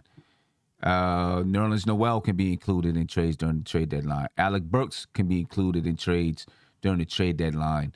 So if you waive these guys right now, and I know people are going to say, but who wants them? And it's not always about who wants them. Sometimes it's about the contract. The contract, so you can make money match. No, and I agree with that. The only problem is that Knicks fans are bipolar sometimes because if they wind up sitting Kemba like they did last time, you're gonna have people all going crazy. Why is he sitting Kemba? So. Shoot, I think right now everybody be like, yeah, everyone's cool with sitting Kemba. But like Ish Power in the chat just said, who we trading those guys for? Again, it's not about those guys per se. It's about their contracts and being able to match money. Exactly. And you even look at the players that the Pacers got in some of the trades and all that stuff. Half of them it was just because of expiring contracts. Right.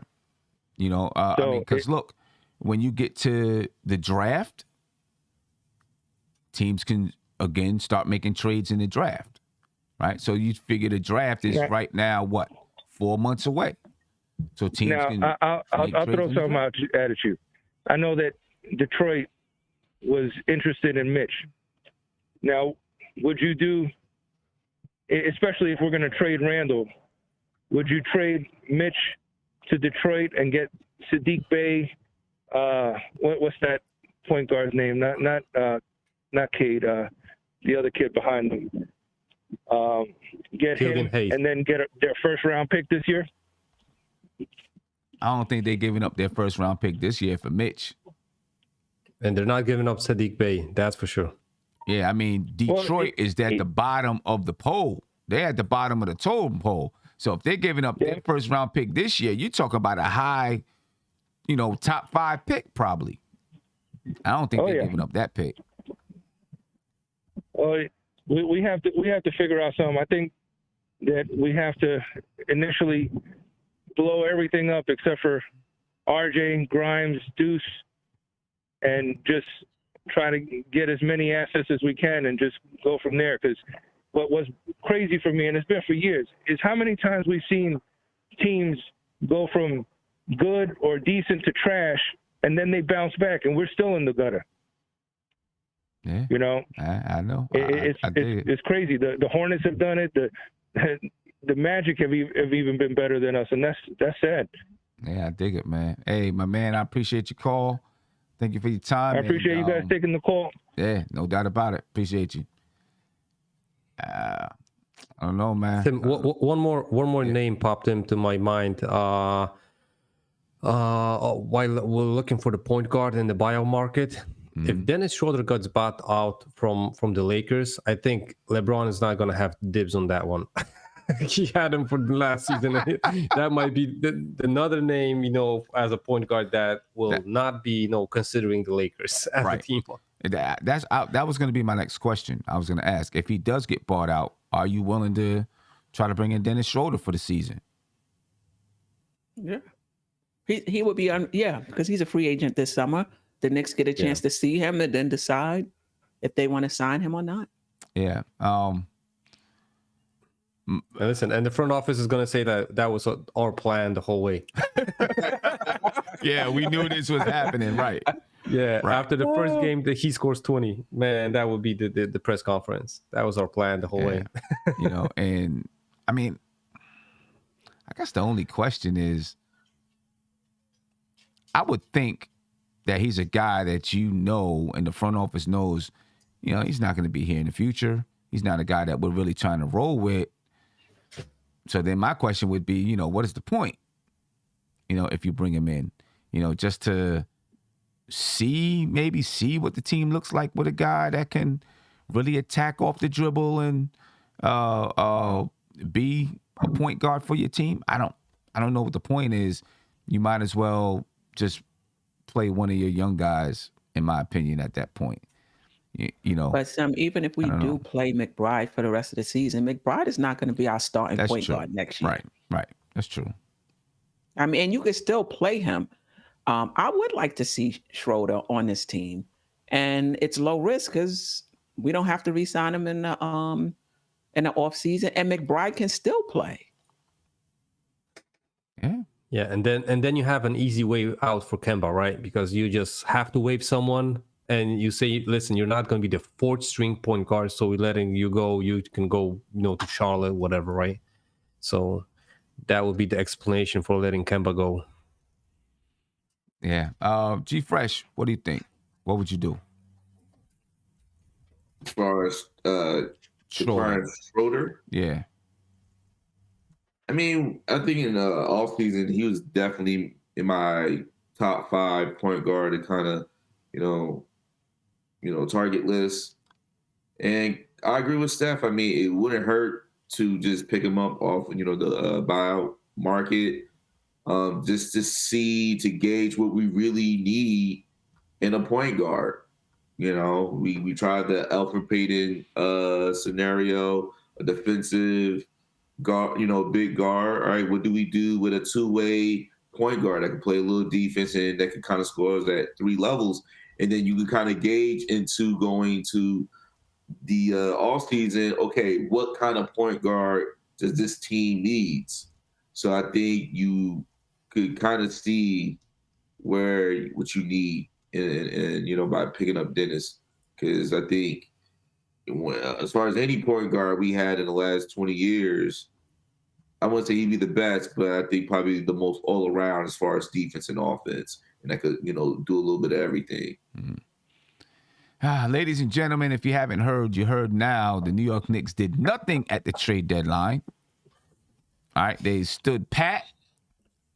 We don't really have an explanation as to why, but they stood pat. They didn't do anything. I mean, my assumption is that they just found it hard to deal the players, and teams probably wanted young guys and picks back, and the Knicks were like, no.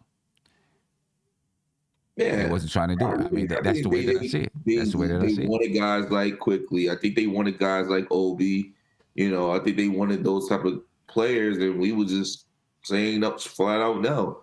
I mean, if you was I know a lot of Knicks fans were mad that we missed on the Halliburton trade, but I mean, if you trade Randall for Halliburton, I mean, are you a better Knicks team? Yeah. No. Is your future solidified at the point guard position, absolutely. But you're not a better team. Yeah. I see some people, reminding us in the chat that Dennis Schroeder was traded to Houston. Yeah, we understand that. We're just wondering if he gets bought out by the Houston Rockets, would the Knicks have interest if he's bought out by the Houston Rockets? I don't see where his fit is there. With they're a young team just trying to play young. I don't understand why he would be there. And they still got DJ Augustine on that team too, Right? So he could be a potential buyout player. Not saying for the Knicks. I don't. At this point in his career, he wouldn't do us any good. I don't think his numbers are probably is at a low time low. Oh, DJ Augustine. So, yeah. I don't know. Let me get to this call. Caller, you live. Tell me your name and where you're from, please. What's going on, Tim? It's Nick in Jersey City. Nick, what's going on, man? Doing well. Are you in the mood for some optimism?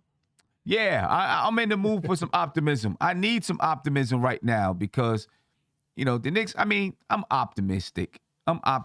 And I can think logically and try to understand where the Knicks might be coming from. But I wanted to see something. I would have liked to see something happen. So, but go ahead, man. Give us some optimism. All right. I wanted to see something happen too. And, it's been an incredibly disappointing season. But, the forest for the trees is, a couple years ago, we swung and missed in free agency, right? And we did a change of everything. We brought in Leon Rose. We brought in Tom Thibodeau. And we said, all right, we got to give them at least 2 years, right? And we did not expect them to be in competition for the playoffs in these first 2 years. The first year, they did make the playoffs. They were 10 games above 500. This year's been a disaster, but they're only 2.5 games out of the play-in with 26 games left or so. They're probably not going to make it given the schedule, but this is a far cry from 17-65, from 23-59. Even with Mike Miller, everybody liked Mike Miller. I think we were like 15-27 with Mike Miller, all right? The NBA just released a list for the 75th anniversary of the top 15 coaches of all time. Tom Thibodeau has a higher winning percentage than 6 of them. And that's not because he's only coached for a few years. He's got over 1,000 games under his belt, and he hasn't had like super teams or an abundance of great rosters either. All right. So we've got a good coach, and all this stuff about the fact that he doesn't develop players. Look at the players. We all like the kids, right? We all like the young players. We've got about 8 kids on the roster, and everybody likes them. Why is that?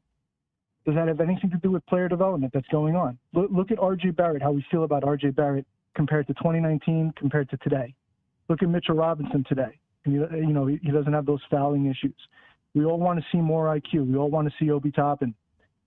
Quentin Grimes has worked himself into the rotation. He's going to be a player, right? Then you got Sims, you got McBride, and then you got Cam Reddish. And this thing that the fans do, where it's like, if we're not playing the guys now, we're failing on the long term. It's like, no, that's how the long term is developed.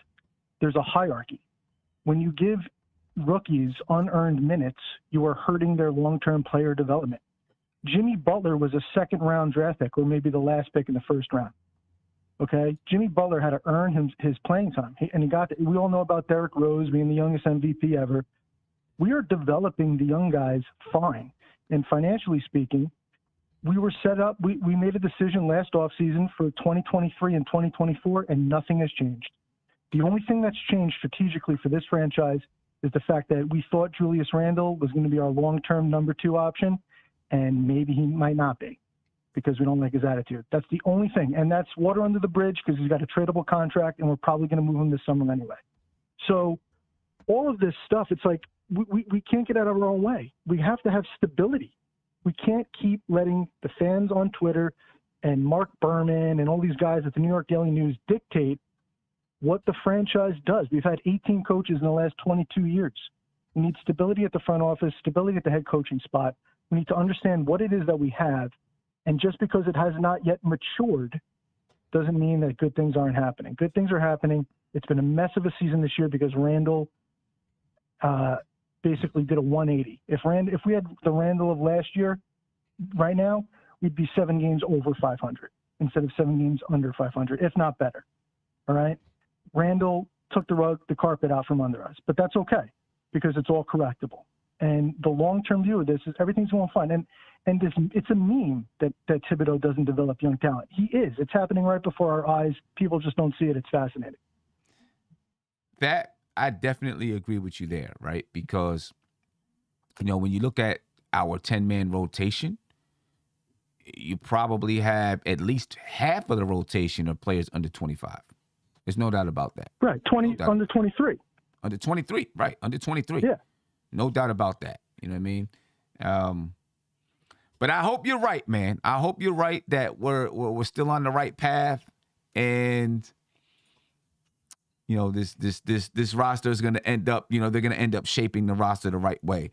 It's hard for people to see right now because, you look and say, we didn't do anything at this trade deadline, but the opportunities are going to be there during the draft, and the opportunities are going to be there during the offseason. So, absolutely. Nerlens Noel and Alec Burks. I like Alec Burks. I think Alec Burks is one of those veterans that you should keep around on a young team, along with Derrick Rose. But Burks and Nerlens and all these guys, Kemba, they're not going to be on the team, long term.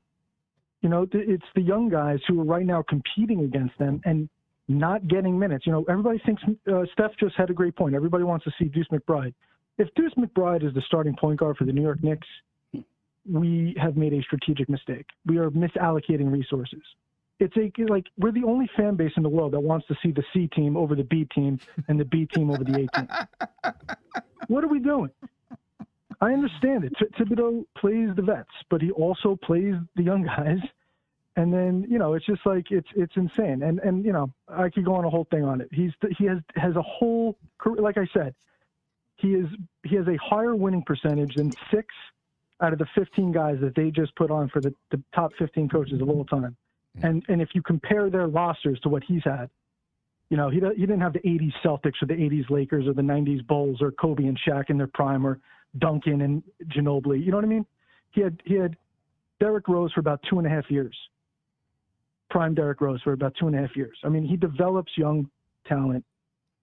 Sometimes it takes, sometimes it does not.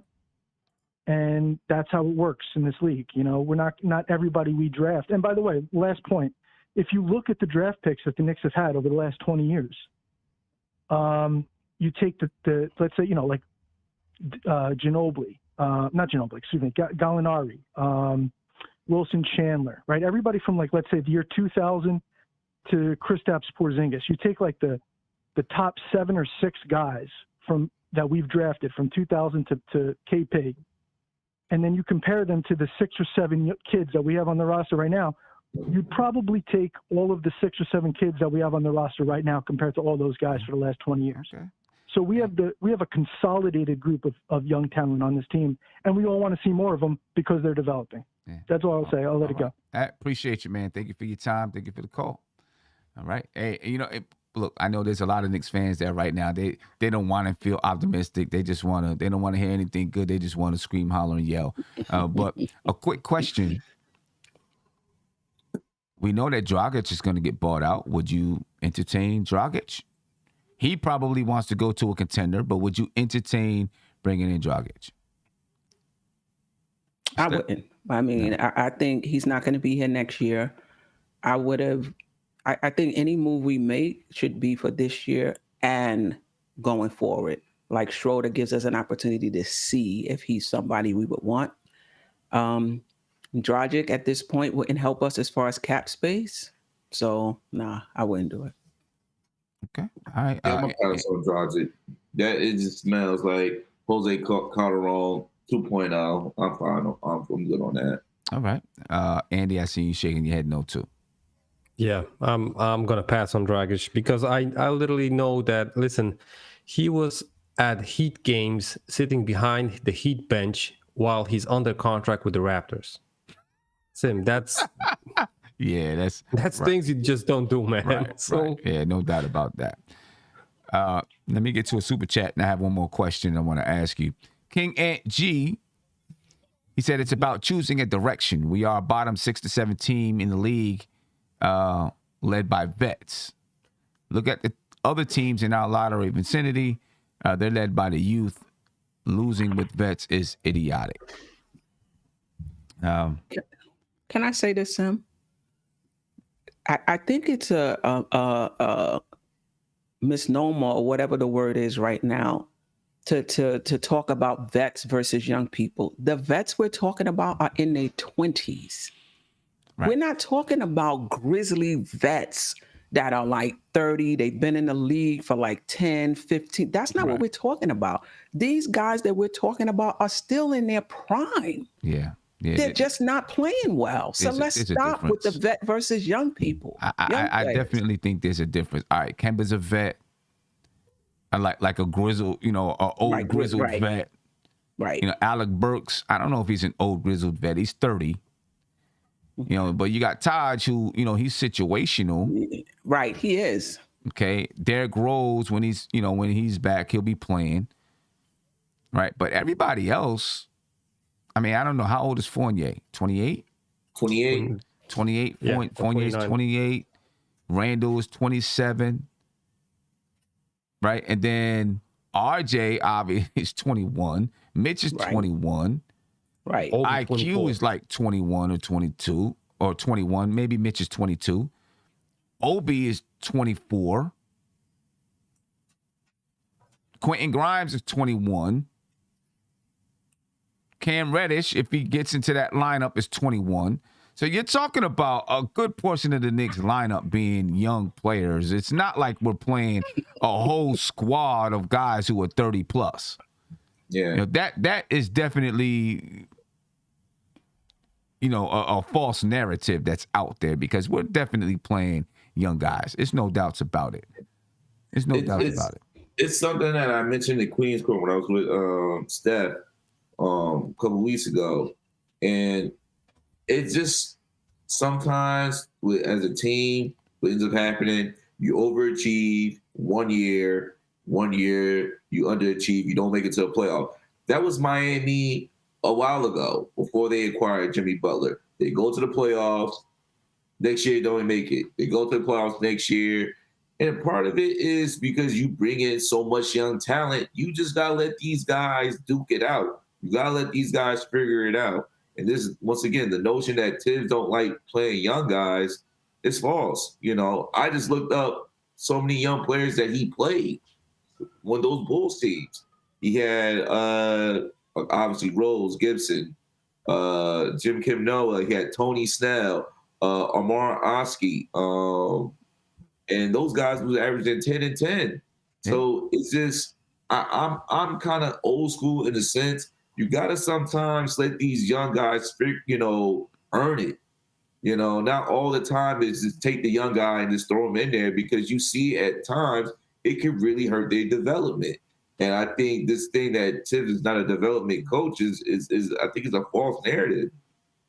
Got to stop it, because clearly he brought up some good guys, and they had some very successful careers, or they went to Chicago and kind of revitalized their career. Culver did it. C.J. Watson did it. Even when Nate Robinson looked like he was on his way out, he had a great playoff run. Tibbs know how to get stuff out of his guys. He just want his guys to earn it. And so, I digress on that. Yeah. Another point guard that could be out there, and I don't know what the contract situation or anything is like. Andy might know better than me. But what about Jokubaitis? Oh no, man, he's not coming here. You don't think? I mean, does the contract, stop him from being able to come? No, he definitely can come as far as the contract goes, because he's, the Knicks have his draft rights. He definitely has an NBA clause, NBA out clause, so he can come to, the Knicks. But he's not ready yet. He's not ready. Let's keep it like that. He's probably gonna be named the EuroLeague Young Star, Rising Star. I think that's the full name of the award. But he's not ready. He's not ready for the NBA speed of the game. So he's going to be a Goran Dragic type of a player, a point guard, but he needs like 2-3 years of seasoning. So wow. Wow. Well, Where does the league he's playing in? How does that compare to the G League? Better, worse, about even? Listen, I think it's better because he's playing in Barcelona. He's If playing that's in the better, and second. he's 3 years away, I don't want to hear nothing about Brick. Yeah, but yeah. So listen, I'm not. And if he would be playing in the G League, he's not scoring 30 points. Listen, he's How not many, scoring you said? 30. He's not getting 30 points like Deuce is getting. Deuce had 39, 32-point games. So Jokubaitis is not getting that. Listen, he is savvy, on the court, but he is not ready for the NBA speed of the game. He's not going to guard any of these point guards. He couldn't guard even Kemba probably. So I'm not going to go even deeper on that. I don't want this guy to, fans to lose, patience and with Rokas. My man Double Coat says Simmons grasping at straws at this point. I'm trying to find something out there. Somewhere. My goodness. Oh man. Kareem, what's going on, man? What's popping with you, bro? Hey, what's up, Sam? How's it going, man? How you doing? We good, man. We good. We trying to get through this, day without the Knicks making any moves. You know what I'm saying? We're trying to get through it. What's going on with you? Can't complain, man. I actually thought about it. I'm not even mad, man.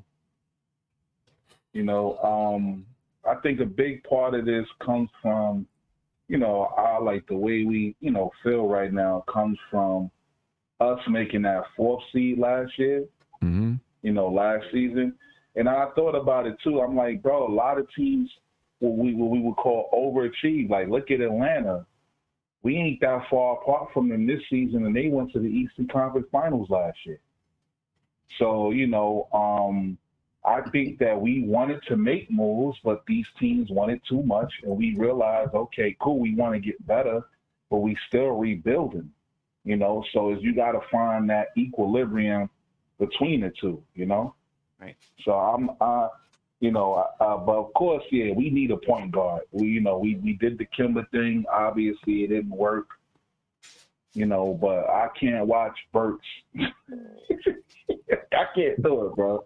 We might if we gonna do all that, we might as well get Walt Clyde on the 10-day contract, bro. I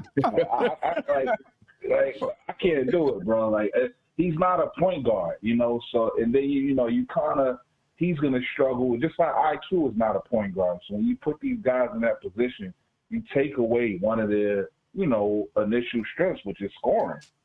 They're there to get us buckets. Not to facilitate per se.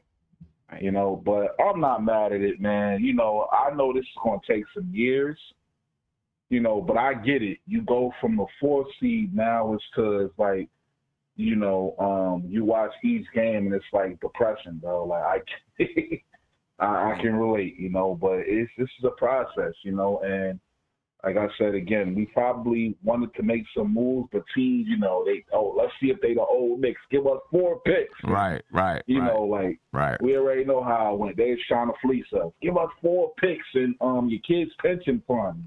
And I know they're gonna try to fleece us. I already know. Yeah. Well, anyway. Yeah, man. Kareem, I appreciate it, man. I'm gonna head up out of here.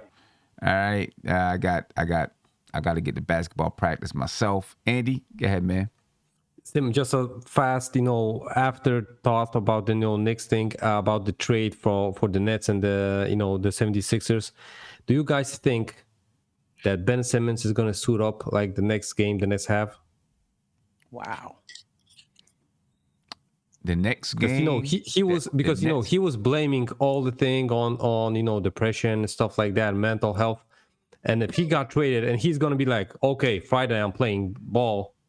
Listen, that's going to be the whole story is going to be so shaky that I don't think he can do it like that. But Well, what do you guys think? Well, Shaq, I think was on TNT. I think he mentioned, as far as his return to basketball, if he got traded, and then Shaq didn't really give out a lot of information because he did speak to Ben. But I guess what he was saying that Ben right now is just focused on his mental health right now. So I don't know if he might just pop up and say, "Hey, I'm playing now." I don't know because Shaq did still mention that he's still working some things out mentally. Yeah. That's why I'm also asking, because, this would be the whole story of him, putting the 76ers in this kind of position, and then just, after the trade next day he's playing.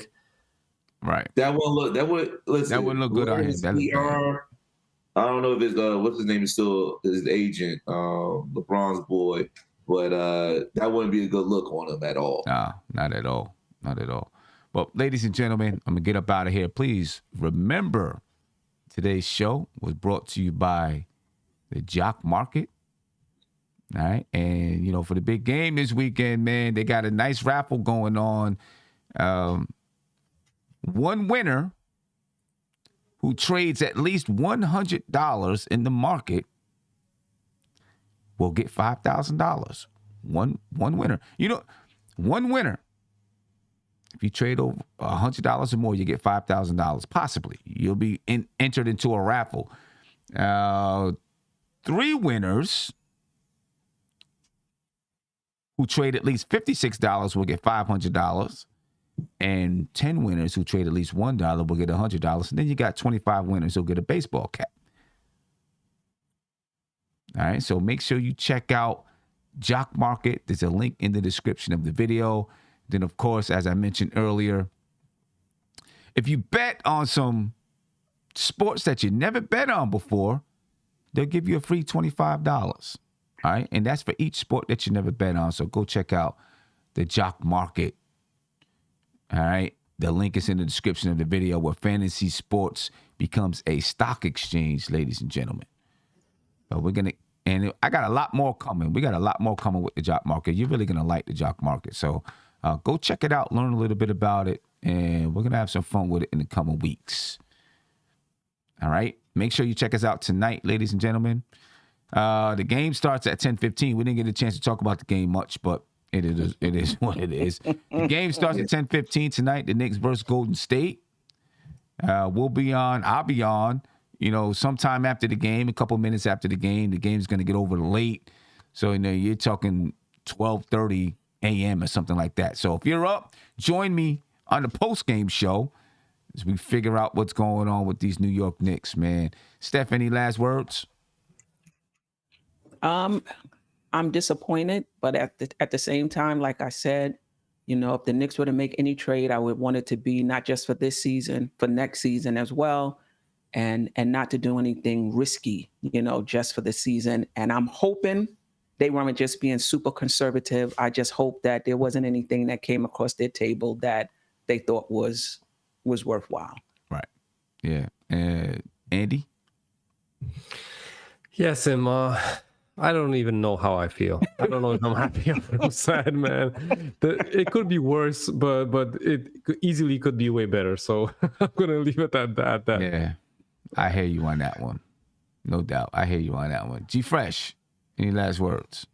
I would say us after, since the trade deadline is over, hopefully it changes the atmosphere in the locker room. I think, even though these guys are professionals, I think it probably did affect the locker room early on because a lot of people were talking trades early on in the season. I mean, talking about within the 10th game, guys were talking about trade Randall, trade Fournier. And I think that maybe did play an effect on the players. Who's going to get moved? Who's going to, be the odd man out? Now that question is over, now you want to see, okay, there's no distractions now. Y'all playing better. What y'all going to do now? So I just want to see how the Knicks going to do, moving forward. And kind of, we was mentioning earlier, a lot of these teams were playing teams. It really was just swap out for swap out. It was really nothing crazy. And most of the guys, teams were trading young pieces. We wasn't trading young pieces. So I think we stay still and we just got to see what happens for the rest of the half of the season. We'll see what happens, ladies and gentlemen. We appreciate your time. Please make sure you check us out tonight. And if you want to continue to talk about the trade deadline, go check out Legion of Knicks. He's over there talking about it right now. And, you'll get I'm sure you'll get some juicy takes over there. All right, you get some real juicy takes over there. So go ahead and check out Legion of Knicks. He's on live right now. But before you do that, go check out Jock Market, ladies and gentlemen. And, we partner with them. We got some nice deals for you. So go check out their deals. I'm putting a link right here in the YouTube chat. There's also a link in the description of this video. And we'll catch you tonight. Peace. Oh, and subscribe to the channel. If you're not subscribed, you're new. Subscribe to the channel so you can check out all the shows we got going on. The Queen's Court, Andy and Josh always, well, I don't know if they're gonna have their trade deals with Fanspo now, but some things going on. And G Fresh got something coming for you. We haven't talked about that much yet, but just stay on the lookout, ladies and gentlemen. Yes. Peace. We out of here. This is NBK, nothing but Knicks. When Sim passed the assist, you know that it's #1 show that breaks down the game. If you can't play defense, stay out my way. Dribble the ball, come down the lane. 5 seconds on the shot clock, who gon' win us the game? You wanna hear Nick updates and trade rumors? Post-game reviews, this the place to tune in. So tell a friend just to keep the ball moving. Like the page if you feeling the movement. Every game we coming to win. Give us a sub like a player that came off the bench. This is NBK, nothing but Knicks.